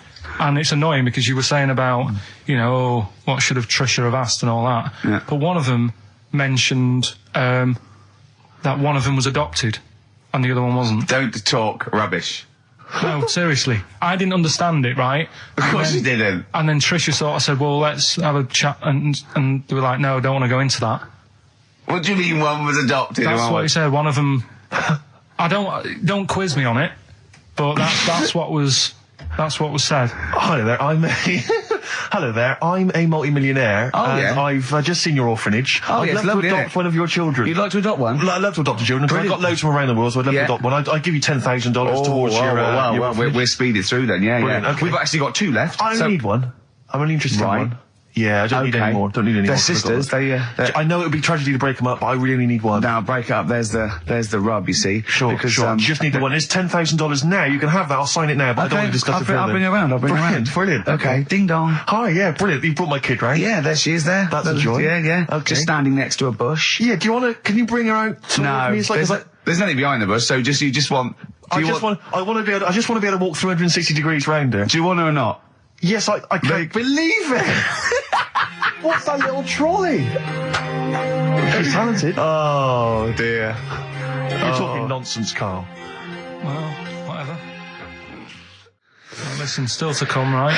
We've got the monkeys thing. Oh, chimpanzee that. And when I was out last Sunday, right, at Johnny's birthday party, Steve was there. Yeah. Got talking about stuff. And a debate that we didn't really finish cropped up. It blew your mind, didn't it? Amazing. Oh, I know about this. Steve told me. This is the infinite amount of monkeys. Or or a monkey with a typewriter and an infinite amount of time would eventually come up with the works of Shakespeare. Yeah. There was no debate. It's a philosophical, mathematical problem. There's no debate. It's true. It wouldn't happen. No, listen, Carl, listen. Infinity sorts it all out for you, right? An infinite amount of monkeys at a typewriter, right? They do everything. They type everything. Infinity just sorts it all out for you. There's no getting to it and they're going, oh, well, let's have a look what they've done. This one's come close. Did Romeo and Juliet. It would do it all. It would type everything ever possible, conceivable. Yeah, but... It's a mathematical... Well, we've heard your side of the argument, Rick. And I'll be honest with you, it's a persuasive one. But let's hear Karl, because he heard about this in a pub last week. Yeah, so he's got some strong What's your ideas problem with it? What's your problem with it? Well, first of all, right, you're saying it's a load of monkeys. It's not just one monkey It depends. that can live forever. No, wait. It's either a chimpanzee with a typewriter with an infinite amount of time. He would eventually, by definition, mathematically, type everything ever possible, okay? Or it's an infinite amount of chimps with typewriters, and one of them will type it first time. But already that's not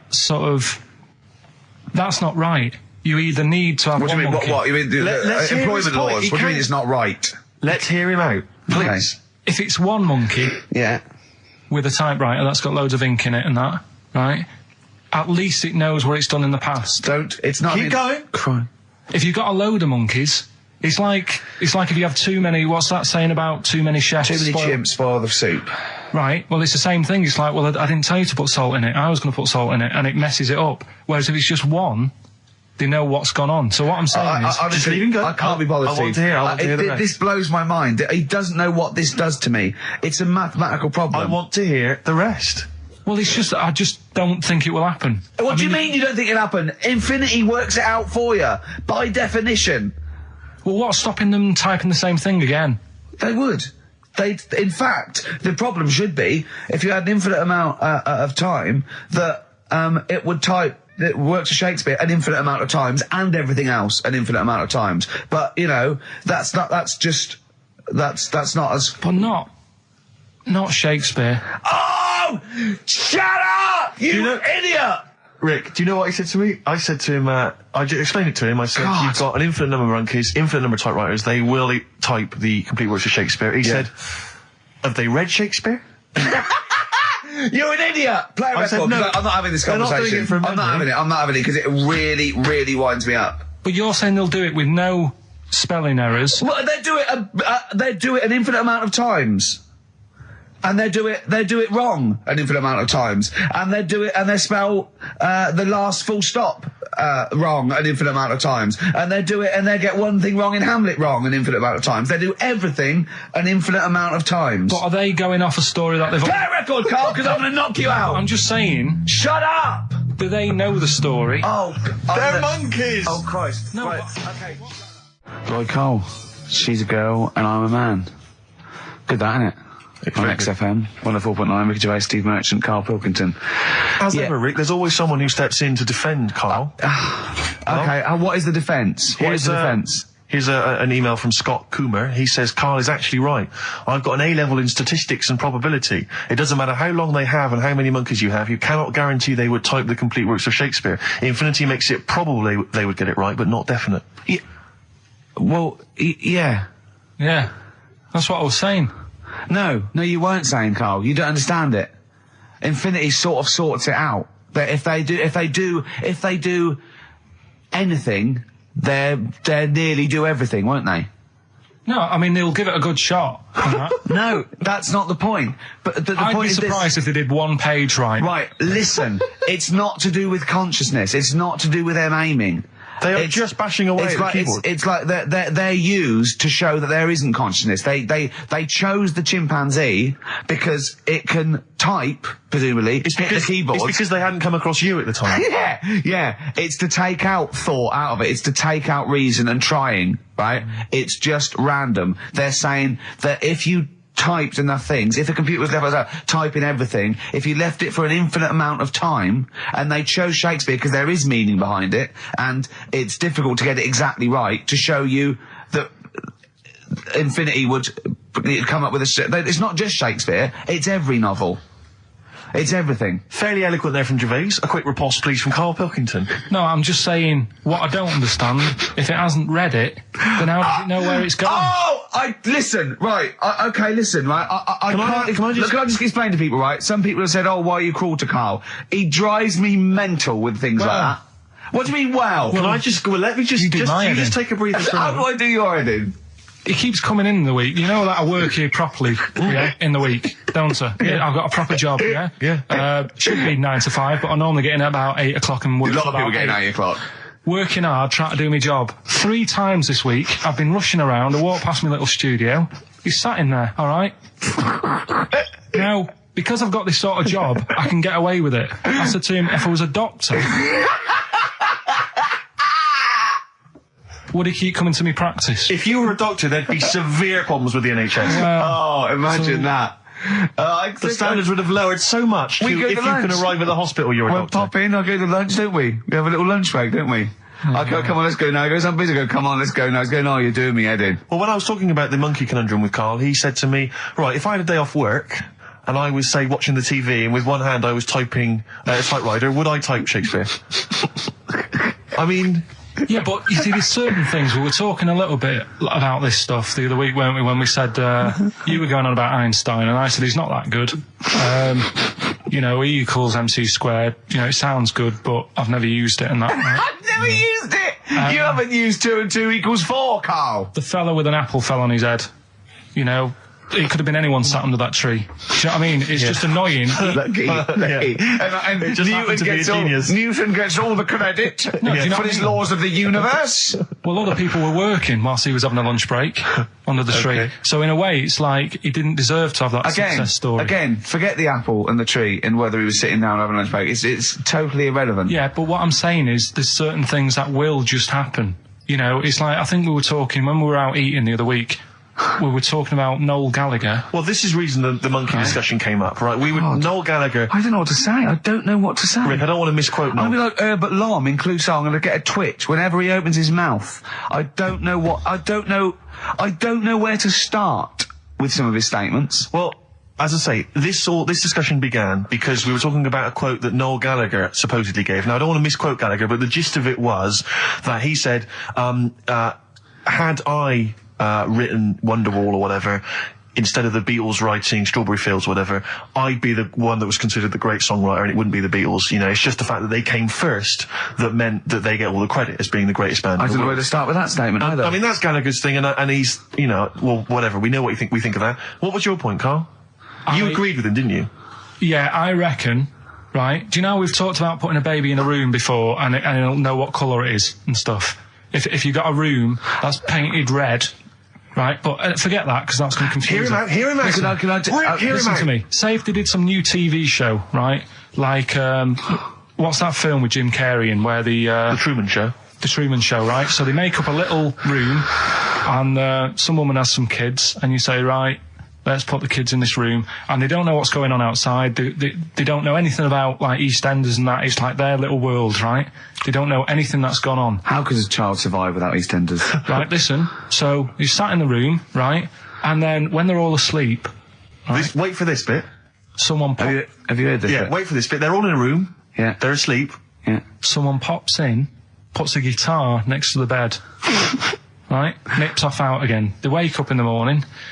And one of them goes, what's this? They don't even know it's a guitar because they've never seen one, right? They're talking English, though. Yeah. We just left guitar out of the vocabulary. Right, so...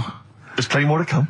So, one of them will pick it up, and they'll go, I don't know what it is, and they'll start strumming, they'll go, that sounds good, doesn't it?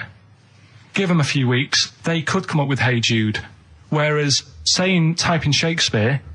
A monkey that can't even spell. I see that. Can't answer it. I might come with you, Rick, if that's all right. We've got to sort out that Christmas special as well. Yeah, no, sure. All right, I'll see you later. I'm shooting off then as well. Cheers, Karl. Ooh, those boys can rock there. That's the Guns with All Their Roses and Sweet Child of Mine. On XFM 104.9. I enjoyed that. Yeah. That was good. It rocks. I hope the audience was playing it loud like us. Yeah. Ricky Gervais, Steve Merchant, Karl Pilkington. Well, look at him yawning. How rude is that? Karl, what's wrong with you, man? Have you been up late? A little bit. girlfriend was away, wasn't she, yesterday? Yeah, I always have a problem with that. I always have, because you don't go to bed, do you, early? Do you know what I mean? You sort of think, I just always find that thing that if, you know, you're used to living with someone, one of you will go, let's go to bed, then you'll go, all right. But when you're on your own, you go, You just forget to go to bed. I just stay up. Okay, stop eating now, Carl. You've ate all the food. That's just a plate. All right. Okay. Yeah. No, I stayed up and watched, there was a thing on about Dracula. Right. What, Dracula? And I found a flaw in it. Go on. Not the fact that he's the living dead and and drinks blood to stay alive and he doesn't reflect and he can in turn into a mirrors. bat. Well, and you can go on. The mirror thing, you can't look in mirrors, can he? Well, he can look in mirrors, but he can't see himself in a mirror. Yeah. That still doesn't work. Go on. It doesn't work at all, Carl. It doesn't work Go anyway. on. Well, centre parting's always really neat. His centre parting's always really how does he do it if he can't look in the mirror? Blood on the floor or something it was called. Rubbish. I love the flaw in the Dracula film is that his centre parting's too neat. How did he do it without a mirror? Oh. Was it a documentary about Dracula? No, there was the real Dracula. The real Dracula. Yeah, the real Dracula. It's just a film. It had blood on the floor or something. It's called. Yeah. It's rubbish. We had a little lunch yesterday, didn't we? We did indeed. That was a nightmare. Yeah. I hate going out with you two. I was explaining to Carl, right? I like to excite Carl's imagination, right? And if it involves chimps or monkeys, all the better. Brains he likes, parts of the body, deformity. You know, I know where to, you know, what buttons to push. And I told him about this thing. I don't know if any of you out there know about this, but there's an experiment they did in the 50s, a clinical psychology experiment where there's your two hemispheres of the brain, okay? They're joined by a thing called the corpus callosum, right? Which is just a little flap of skin, like a little scarlet lead that joins your two hemispheres. And what they did, they cut that in half, and they thought it was a cure for schizophrenia, but what it turned out to be, or epilepsy, I think, I can't remember, was that your two sides of your brains didn't function together. You couldn't get information. I was telling Karl all this thing, and one of the things I told him was that they did it on a monkey, and it fought itself over a nut.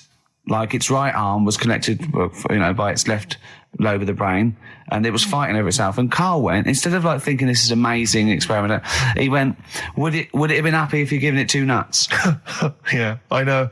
Well, you started off by explaining it. And I remember you mentioned, because I was watching the two of you as you were describing it to me, you said, of course, one side of the brain deals with symbolism. And as you said the word symbolism, I noticed Karl drift away from looking at you, pick up his mobile phone and start pressing buttons randomly. And I thought it was the word symbolism that got him. And I noticed it took you just a moment longer. And I think the first thing you said was, when did I lose you? Yeah, I knew I'd lost him. It's extraordinary. And he doesn't even try to disguise it. I said nomenclature at one point as well. Right, yeah. And I knew I was dicing with death there. Yeah.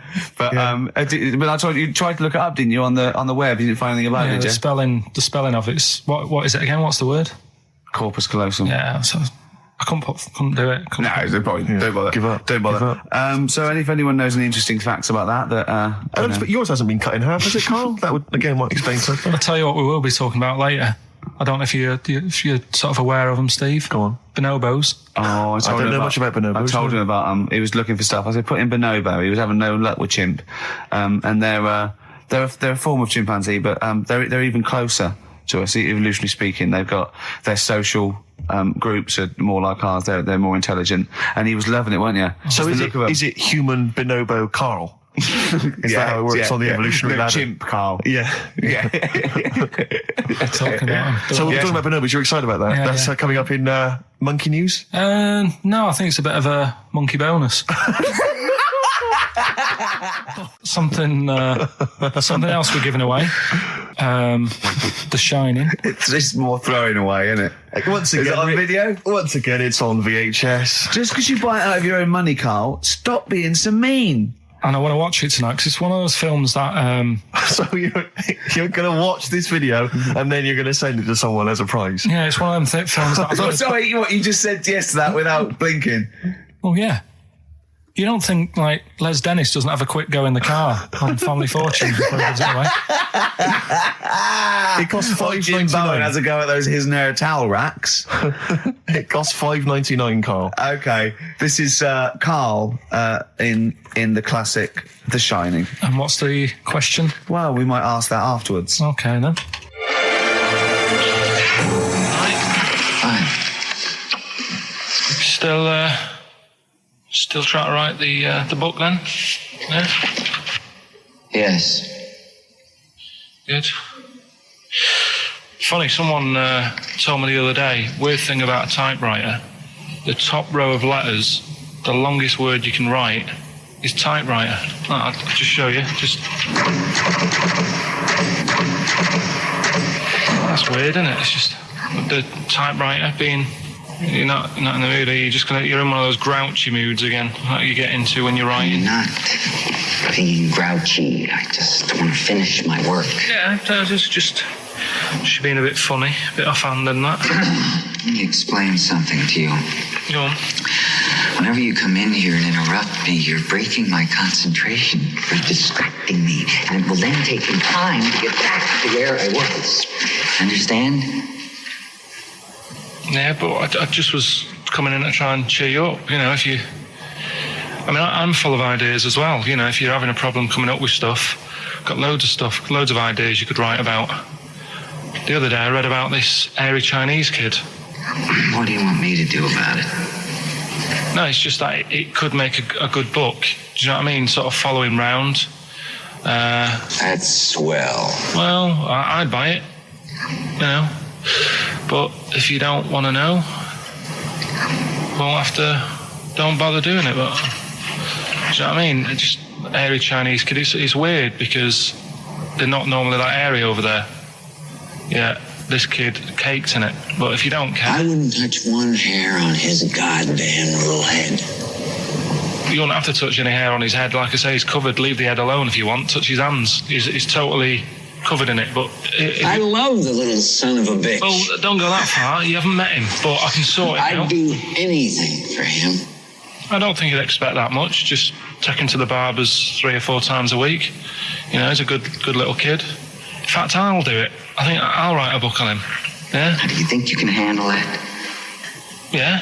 You're not too busy, are you? Well, yeah, I'm pretty busy. I've got to sort out some monkey facts for the show this Saturday, but I reckon I can still... Why don't you start right now and get out of here? All right. I will. If you're going to be like that. Couldn't borrow a pen, could I? See you later. There you go. Haunting stuff there. Karl Pilkington in The Shining. You know, in the film, Jack Nicholson goes crazy because the suggestion is he's maybe possessed by demons that maybe are in the hotel. But, you know, if I was stranded in a desolate hotel, removed from all human contact with Karl, I'd go mental with an axe without being possessed by demons. That's more chilling to me, trying to get some work done and you keep wandering in. I'm trying to get Karl to spend a couple of days in the caravan with me, just for the head of it. And he won't. I've offered him money, won't I? I think it'd be a great laugh, wouldn't it, Karl? Oh, yeah, great. That would be terrifying. No, I want to film it. I just want to film it. Like a little video diary. There's Karl there, he's just waking up. Well, if I was stranded in that would be like being... I may as well be with Freddy Krueger and Jason Voorhees. That's more scary. The thing is, Ricky doesn't mess you about as much as he messes me about. No, you see, you've given him an inch. You've given him an inch and he's taken a yard. 12:30 you got in today. In 30 minutes between 12:30 and 1. The old bin lid on the head. He wanted to do that again. Yep. Squeezing my head, think he had a go at. And karate chop on the back of the neck. Yeah. All in 30 minutes. Yeah. Who else can say that? Wait, what were you thinking during the quiz then, when the questions were coming out? What were you thinking of? Well, what it was, right, just before the quiz started, I had to go to the toilet, right, because the rule is, right, people who don't go to it, once it starts, phone's off, no more toilet. They take it dead serious, don't they, right? Yeah. So, I went to the toilet. Now, I'm not being out of order here, it just got me thinking, right? I went to the toilet, the gay fella in there, right? There was a gay fella in there? Gay fella in the toilet. Now, how could you tell? How did you know? Just typical, you know, everything about it, right? Everything about it, right, yeah. Oh. What, large handlebar moustache, leather cap. Butt plugs, amyl nitrate. Could I just say that these views do not reflect the views of the management of XFM or me and Steve. Or most of the people in this country. Go on, Karl. What's your problem? Yeah, but this is what I'm worried about, really. But this is why I only got Danny Minogue right. right? Because this was floating around my mind. Went She's to a the big toilet. gal icon, Now, isn't she? go into the toilet. They have like men's cubicle and they have women's cubicle. Yeah. Now, without sounding out of order, is it wrong for me to think gay men should have their own little cubicle?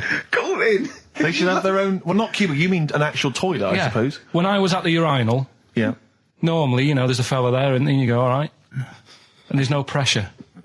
But I couldn't go. I was thinking, should I wait? If I go into the toilet, it'll look obvious. Yeah. I had loads of pressure, and But this was what were going you on. worried I'm about? so sorry. What were you concerned about? Viewers? I'm so Well, sorry. it's like, right, listen, when I was a kid, right, and it's all right for you to go into women's toilets when you're a kid, it's like, oh, it's a bit cute, Yeah. right, as long as you're not, like, over 15 or something, right? Right. But when I was a kid, I went into a toilet, and women, when they use their little cubicles, they don't shut the door. Some of them just sit down on the toilet, Yeah. right, and you see everything. And, no, seriously, that's probably one of the first times I saw, like, a woman. Yeah. That, right, and my Auntie Nora when she was staying over. What happened with your Auntie Nora? She was, she's into wearing caftans. Into wearing what? You know, caftans. Oh, yeah. What are caftans? Big, bellowy sort of dresses. Right. And, yeah, I used to sit on the floor at home in front of the telly. Sure. She was on the chair behind. Yeah. She did a bit of a sort of a Sharon Stone scene. Oh, God. Yeah. Did you see it? There was no underwear. No. What age were you? What was it like? What age were It you? was like a ripped tennis ball. What? Right, we're off air. We're off air. Either that or put us in for the Sonys. I mean, I'm a little bit concerned about your toilet discussion. What exactly is your point again? I was just a bit bemused. You see, it's a tricky one. All I'm saying is, right, there I was at the pub quiz. I go to the toilet, not thinking about anything. I try to go, right, there's a little gay fella next to me. I love this little gay fella. Now, the weird thing is, there's nothing stopping him having a little glance, right, because he's allowed in the fella's toilet. Yeah. Now, I'm not allowed to go into the woman's toilet and have a little look round. Right. So all I'm saying is, should they have another toilet area? What, for gay people? Yeah. And so this would be gay men and lesbians? Uh, Is that going to complicate things? I mean, I can only assume. I mean, to what point? I'll ask you a question, right? If you're intimidated, that's a shame. But you know, most gay men aren't looking at your knob. You know that. What do you mean?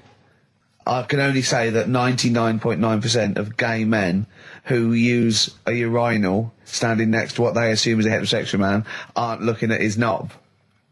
What are they doing then? They're emptying their bladder. No, but the thing is, I can't talk. You're saying like, you know, about would you have one toilet for lesbian women and gay fellas, right?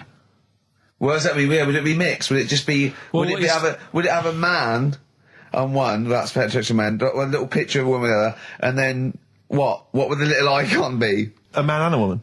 A man and a woman. Just having a chat? Yeah. In pink and dot But lines. you couldn't mix them because then what would happen is you'd get people who are going, oh, I'll play up to this a bit. What, pretend to be gay? And yeah, you know, sort of grow a moustache and shave their head. And pretend to be a lesbian. Right. Yeah. So I see. So you know, people pretending to be gay so they could go in and have a look at the lesbians. Yeah. Right. So that would mean that we need 4 cubicles now, would we? Yeah, no, this is fine. 4 cubicles. So every pub How now... many toilets do we need at the Every moment? pub's now got 4 toilets. Oh, Karl, bisexuals. Yeah. Now, interesting. Bisexuals. How many toilets do we need now? Call the council. Do you use any? Huh?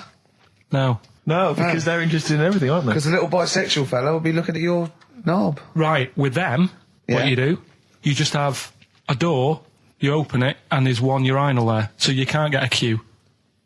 They have to sort of wait. I just thought that, well, why can't there just be a thing between the urinals so no one can look at anyone else's knob? Wait a minute. Just to go back to Ricky's point, what stops, even if we've got the toilet for gay men, what stops the gay men who want to have a look at your willy going in the regular toilet and pretending that they're straight? Most men don't Who is going to police this? wear gay across their No, head. exactly. They don't have a tattoo. There's no branding yet in the British house where they have to declare. So we're going to have to expand this. What So we've do all you- got to carry identity. Do you know cards. you can see a gay, can you? Coming a mile off.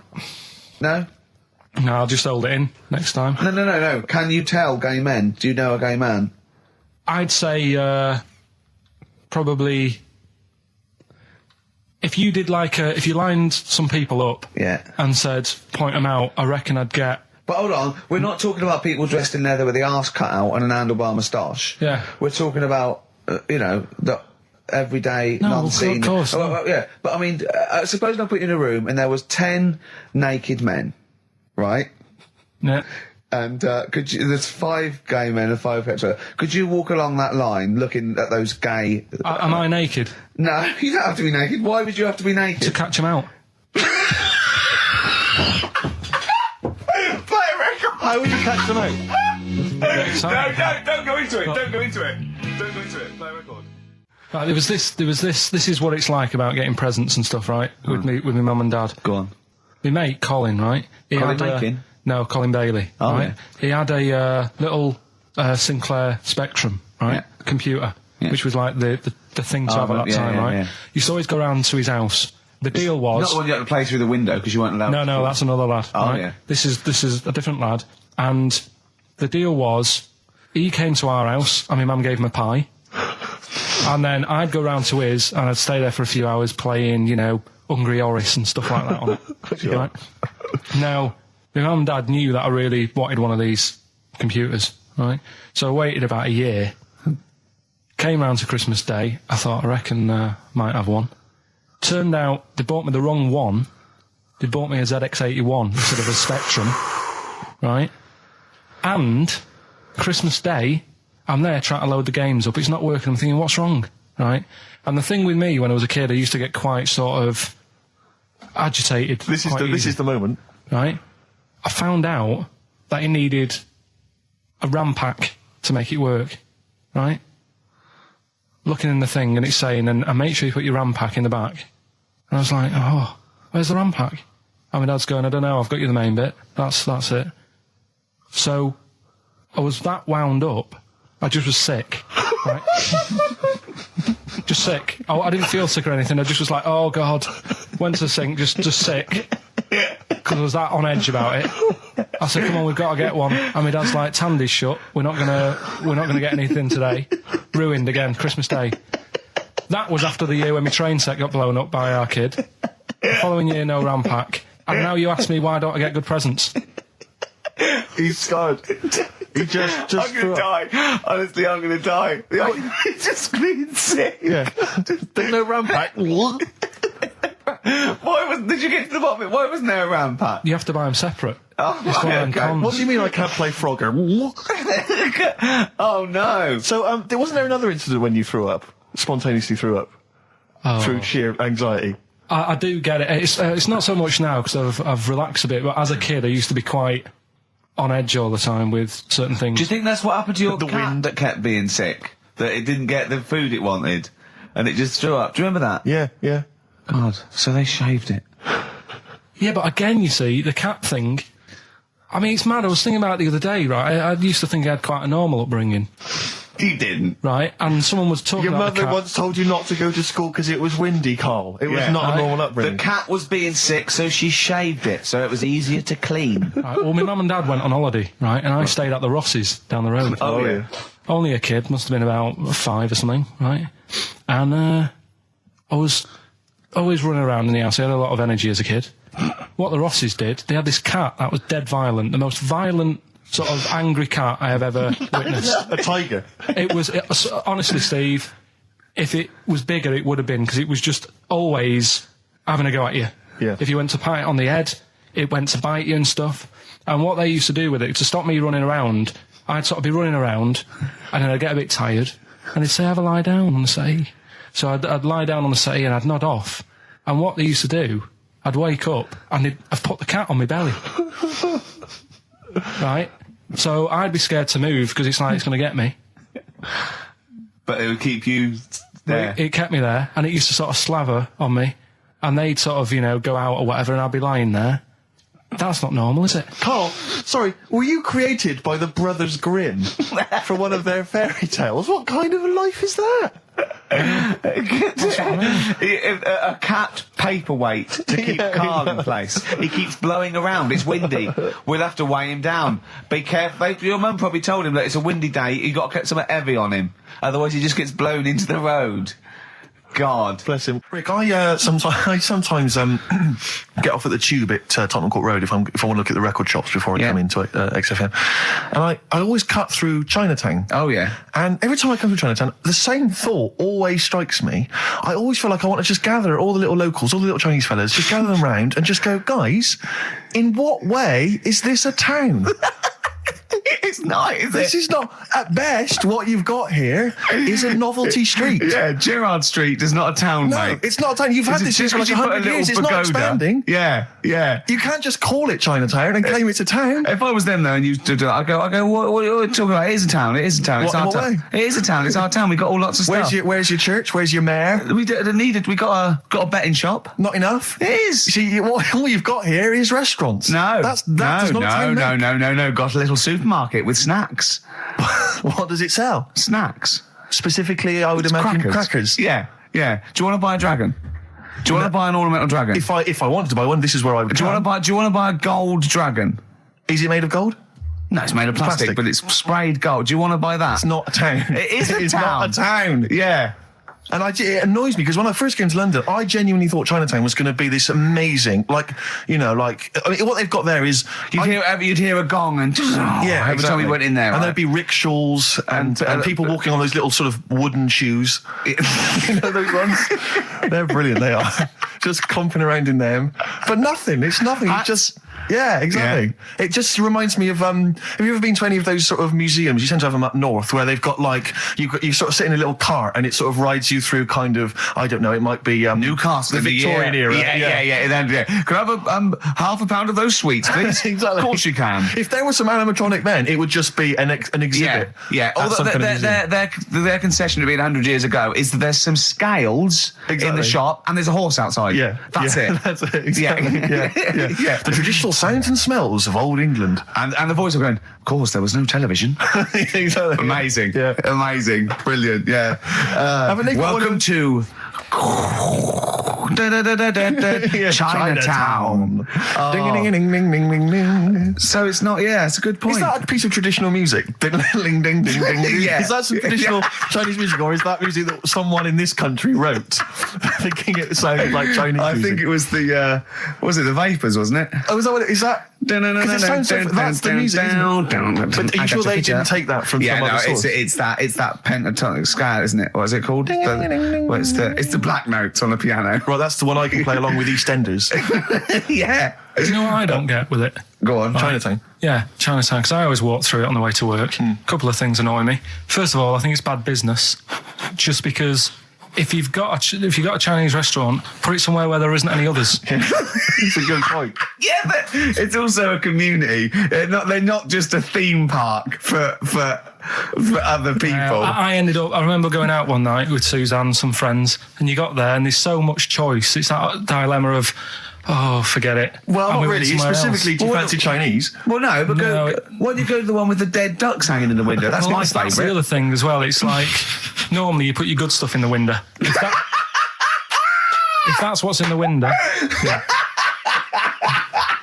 Right? Yeah. And the other thing that annoys me, walking through it today, there's always lard on the floor. What, in the street? In the street. It is, honestly. I'm scared I'm going to slip over. It's because of all the restaurants and that. But why is it? That's another point. Well, it's not oozing out of the restaurants. No, but why is it? I don't know what they do. Careful. Listen, no, but why is That's why they used to wear those little wooden shoes. Okay, we've got... No, but the thing is as well, they try and wash it with water, which doesn't work with lard, and it's like oil. Famously, yeah. You know what I mean? Even I know that. Yeah, you've got to scrub it. So, you think sorted that out. Yeah, you think they'd know, wouldn't you? Yeah. All right. Anyway, thanks for your thoughts on Chinatown, Carl. I'm Ricky Gervais, with me Steve Merchant, Karl Pilkington, pressing the little buttons there. XFM 104.9. What's that? What's that little Well, I think I do more than press the buttons. Right, you see, this is it, right? Karl has had a little strop on since last night, okay? And He's had a little strop on? Yeah. You said strop on. I just wanted to clarify. And, I don't know why. He says that I'm an annoying person. He says that I wound him up, right? Which I don't know. He says that you're winding up because you're sort of like negative about I'm everything. negative? Yeah. And, but what I think it is because we pointed out that his lateness is unacceptable. Yeah. He said, meet you at 6. He turned up at 20 past. He said, well, someone stopped me in the corridor. I don't care. I've got stuff to do. We had stuff to do. I think we're a bit busier than you, Karl.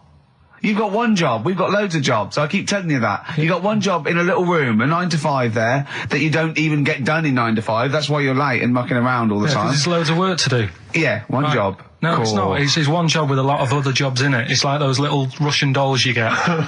Right? Well, it's not, is it? Go. Yeah, it is. Yeah. Everyone thinks, he only sits in his studio messing about, making songs a phrase. That's what I do in my free time. Which we've got coming up later. Super slick. I still think 20 minutes late is an outrage. Yeah, 20 minutes late is... Yeah, but I didn't say bang on 6. I said around 6. No, you didn't. You said 6, which means 6. Well, it doesn't. Wait, sorry, it doesn't? If it was a newsreader, I'd say, yeah, you've got to be on time. Do you know what I mean? If it was a 6 o'clock news, I wouldn't want to be late. But it's the fact that I said to you, I'm busy, I've got stuff to do. No, you didn't say that. You said 6 o'clock to sort out tomorrow's show. I didn't. I know what I said. So yeah, well, you don't, because I remember you sent me a text. You didn't even. It wasn't even a phone call. You didn't even have the politeness to call. Stephen has stitched him up by being a little bit more precise than him. It was a text, and it said, "See you around 6 tomorrow?" Question mark. Around. You just said it. Well, yeah, but 6. That doesn't count. That doesn't mean anything. Well, yeah, no, it does. What? So all right, you told me he said 6. Well, he did. I'm paraphrasing. 6 o'clock, Rick. To me, even if it was around 6 o'clock, that would be 5 to 6 or 5 past 6. It would not be 20 minutes after the event, because that is late. Well, you can't even. You've got nothing. You see, you haven't even got an excuse. Yeah, but then I turned up, right, and I said, right, well, let's not argue about this. Let's come up with some good new features, because we've been in Cheap as Chimps. That's gone today. Good news. He never liked Cheap as Chimps, Karl, did he? Right, he never liked it. Do you know what? Do you know who's took it further? Donald McIntyre. What? He's doing a programme, Cheap as Chimps. No, he's not doing a channel. Well, we'll see. Again, I'll prove you right. Again, he's not doing a programme, Cheap as Chimps, is he? He's not. What do you mean? He's doing. I saw a trail on Channel 5, and it was saying, you know, is it 5 or is it about 20 past 5? He's doing this. He's done that. You know, now see him on Channel 5 because he's moved to Channel 5. Right. It's saying first big problem, chimps. You know, they're deer and that. And no, they're not deer. He's getting confused. No, 50 odd grand for a chimp, and it's saying, you know, he'll look into how much you can get gorilla for. What are in the name of God are you talking about? We'll talk about that later. But I don't know what. I'm just saying that's another idea. And then so go on. You got off. This is why you never get stuff done and you're late. You got off the point. You were talking about arriving late. Yeah, I know, but I'm just saying to you now. I turned up late, so I said, right, well, let's not argue. Yeah. I said, let's do some stuff. Yeah. You weren't having any of it. I think at one point you were trying to be sick on my leg. I do remember that. Yeah. Why? Just for fun? Yeah. All right. That's when I started getting annoyed. He was very annoyed last night. No, yeah, okay. Yeah, I can see where that could be annoying, but you just got to think, hey, look, say what? It's, you know. Well, I think you rub each other up the wrong way. Yeah. No, that's the problem. Well, no more Cheap as Chimps today. Right. Nothing to replace it because we didn't have a chat. Songs a phrase, we're doing that. You can win some stuff. Yeah, we've got the film that we haven't done for the last 2 weeks. The final film, we won't be doing that. Let him down. There's 2 weeks. So you're 2 weeks late on that. Yeah, can I just ask, guys, is there going to be some great music? Yeah. Well, what about something from the Only Ones? Yeah. Another Planet. Brilliant. Yeah, but it's all the time. It's not just, I mean, you haven't done that with me, taking your clothes off and that yet. But, like, last night we were sat in the pub and I was saying, right, you know, let's not even worry about new features then. Let's get the current ones, you know, going. Like what? Good. Like, the one that I was trying to work out, the Cheeky Freak of the Week. Think of that! Yeah, but I was think of that though as a normal conversation. Yeah, but I'd looked online, right? I didn't find that much. I found. Actually, I'll tell you what I found later. Brilliant. We're looking for them, right? And then at one point, I think you said to me, "Go and, what about the Guinness Book of Records? Yeah, they'll have like the best freak in the world or whatever." Yeah, ever. So I said, "Yeah, bring one in." Now you've got one at home. Yeah, I got a couple. But you couldn't be bothered carrying that in today, so I had to go out of the pub that I was at. Yeah. Nip into Borders. Yeah. Buy a Guinness Book of Records. Yeah. Out of my own money, $18.99. Yeah. Bring it back, and then you said, I don't know if I want to do this feature. So it cost me 20 quid for that. I had to buy a video for Silence of the Lambs film clip. I'm actually out of pocket at the end of this. But do you want to work with me is the thing. If you want to work with... people would pay that sort of money to work with me, Karl. You're a lucky bloke. Think how many people think, Karl, he gets to drink and sit. Yeah. Well, you making a cup of tea and I surprised, didn't I? Little surprises. Steve, last night, when I left the pub in a bit of a mood because I was just fed up with not getting anything done. Yeah. Walking down the road, I was thinking, how can I get out of this? How can I stop having to work with them? And thinking, I wonder if I leave, I wonder if they'll be funny and they'll go, and then my boss will be giving me stick. And thinking, how much notice have I got to give out? And all this is going through my mind. I'm walking home and I got in, said to Suzanne, I'm sick of it. She's going, you need to do it when I get a new kitchen. And I was like, yeah, but how big does the kitchen need to be? I was saying, do we need a big kitchen? Can we get a small one? Have we got enough for a small kitchen? Do we need so many cupboards? Can we just have wood instead of steel? All this, trying to get out of doing this. Yeah. It's always I always feel like, because I like to think that I'm not perhaps as bad as him. Yeah, no. You annoy me in different ways. Like what? How does he annoy you? Well, stuff that, I come up with ideas, say Cheap as Chimps. Yeah. Rockbusters springs to mind. Yeah. 15 Taiwan. 15 Taiwan. Let's just remind people what 15 Taiwan was. It was a little feature that I wanted to give a run, give it a little run, see if people like it. The premise being? No, there's no premise, it's just a title. No, we were going to get 15 sort of ornaments, you'd explain them, and then people would call up and say, that one's from Taiwan. See, Carl, you just explained why I didn't think that was a good idea. Yeah, by explaining the good... No, the funny thing is, Steve, right, I was walking down Regent Street on Monday, walked past one of these big stores, right, and they've got all famous quotes on the windows, right, and one of them was something like, an absurd idea is often a great idea. Yeah. Do you know who said that? Go on. Einstein. Yes. Which made me wonder, if you were his mate, would he ever have done E equals MC squared? Or would you have said, don't bother with that, it's not going to work? Because that's all you seem to do, everything I come up with, you put down. Yeah. Well, that's one thing, he's negative, right? I don't know why, I don't know why he is. What else? He messes me about, I get him concert tickets for stuff, and you say, I didn't bother going. Yeah, that is annoying. You come in, 5 minutes to go with tracks that need editing. Yeah. The little bag, that bag that was free. Yeah, you got a free bag today, an XFM little rucksack thing. Yeah. You were like, oh, what's this rubbish? Yeah. Ricky said, I'll have it, they're great. He said, no, I want it. Yeah. Well, it was free, I needed it. I'll give that as a gift or something. So, I mean, I think on reflection, Steve is probably a little bit more annoying than me. I won't go that far. You are annoying. If I had to go away for a week somewhere, if it was a quiet place... Well, you are again, aren't you? That's 2 holidays you had this year, I mean. If it was a busy place, I'd probably go with you, because people, do you know what I mean, staring at me all the time and that if I'm walking around with Steve. No, I'm just... Can I draw up a list of reasons I don't like you, Carl? Just being honest. What? I'll tell you, because the list of reasons I don't like you is incredibly long and getting longer. Just saying. Do you want another slap?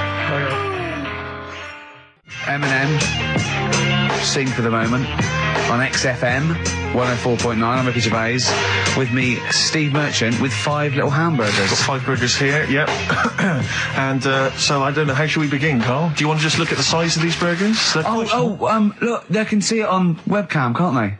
They can see us stuffing these burgers into your mouth. And by the way, I'm filming this, Steve. Look, brilliant. Look, I've got a camcorder. We'll put this on unseen footage on a DVD or something. Or maybe on the website. On the Oh, Carl, what if you break the record? Okay, Carl, I'm coming round now to just monitor this and adjudicate.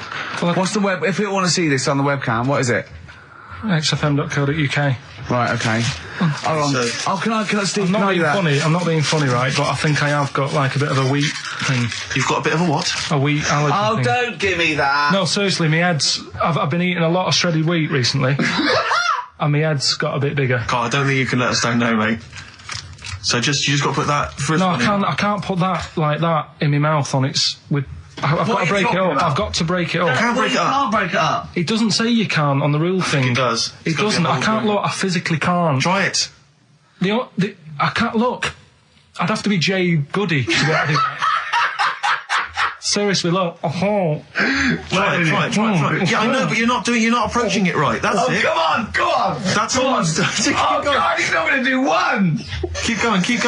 That's good work. Keep going. How does he get three in? Keep pushing. Ease it Keep in. pushing. Ease it Keep in. pushing. Get one in at least. Ease it. Get one in at least. Get one in. Ease it in. Get one in. Push it. That's one. Let's go for another one. I reckon you've got to rip it up a bit. Okay, do that then. See how many you can get in. You've got to get in two. No, just one.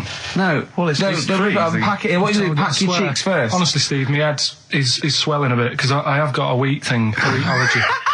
That'd be good then, there'd be more room. Right, okay, look, Carl is now just sticking it in his cheek. Right. Yeah. Don't eat any. You can't swallow any. It's like a hamster. You've got to work it like a hamster. Yeah, stick it in. Come on. He looks like Marlon Brando in The Godfather. Come on. Don't lose any yet. Right. Pack it in, then use your fingers to pack it in. Come on. Wedge it in. Like you're grouting the bath. I can't do this either.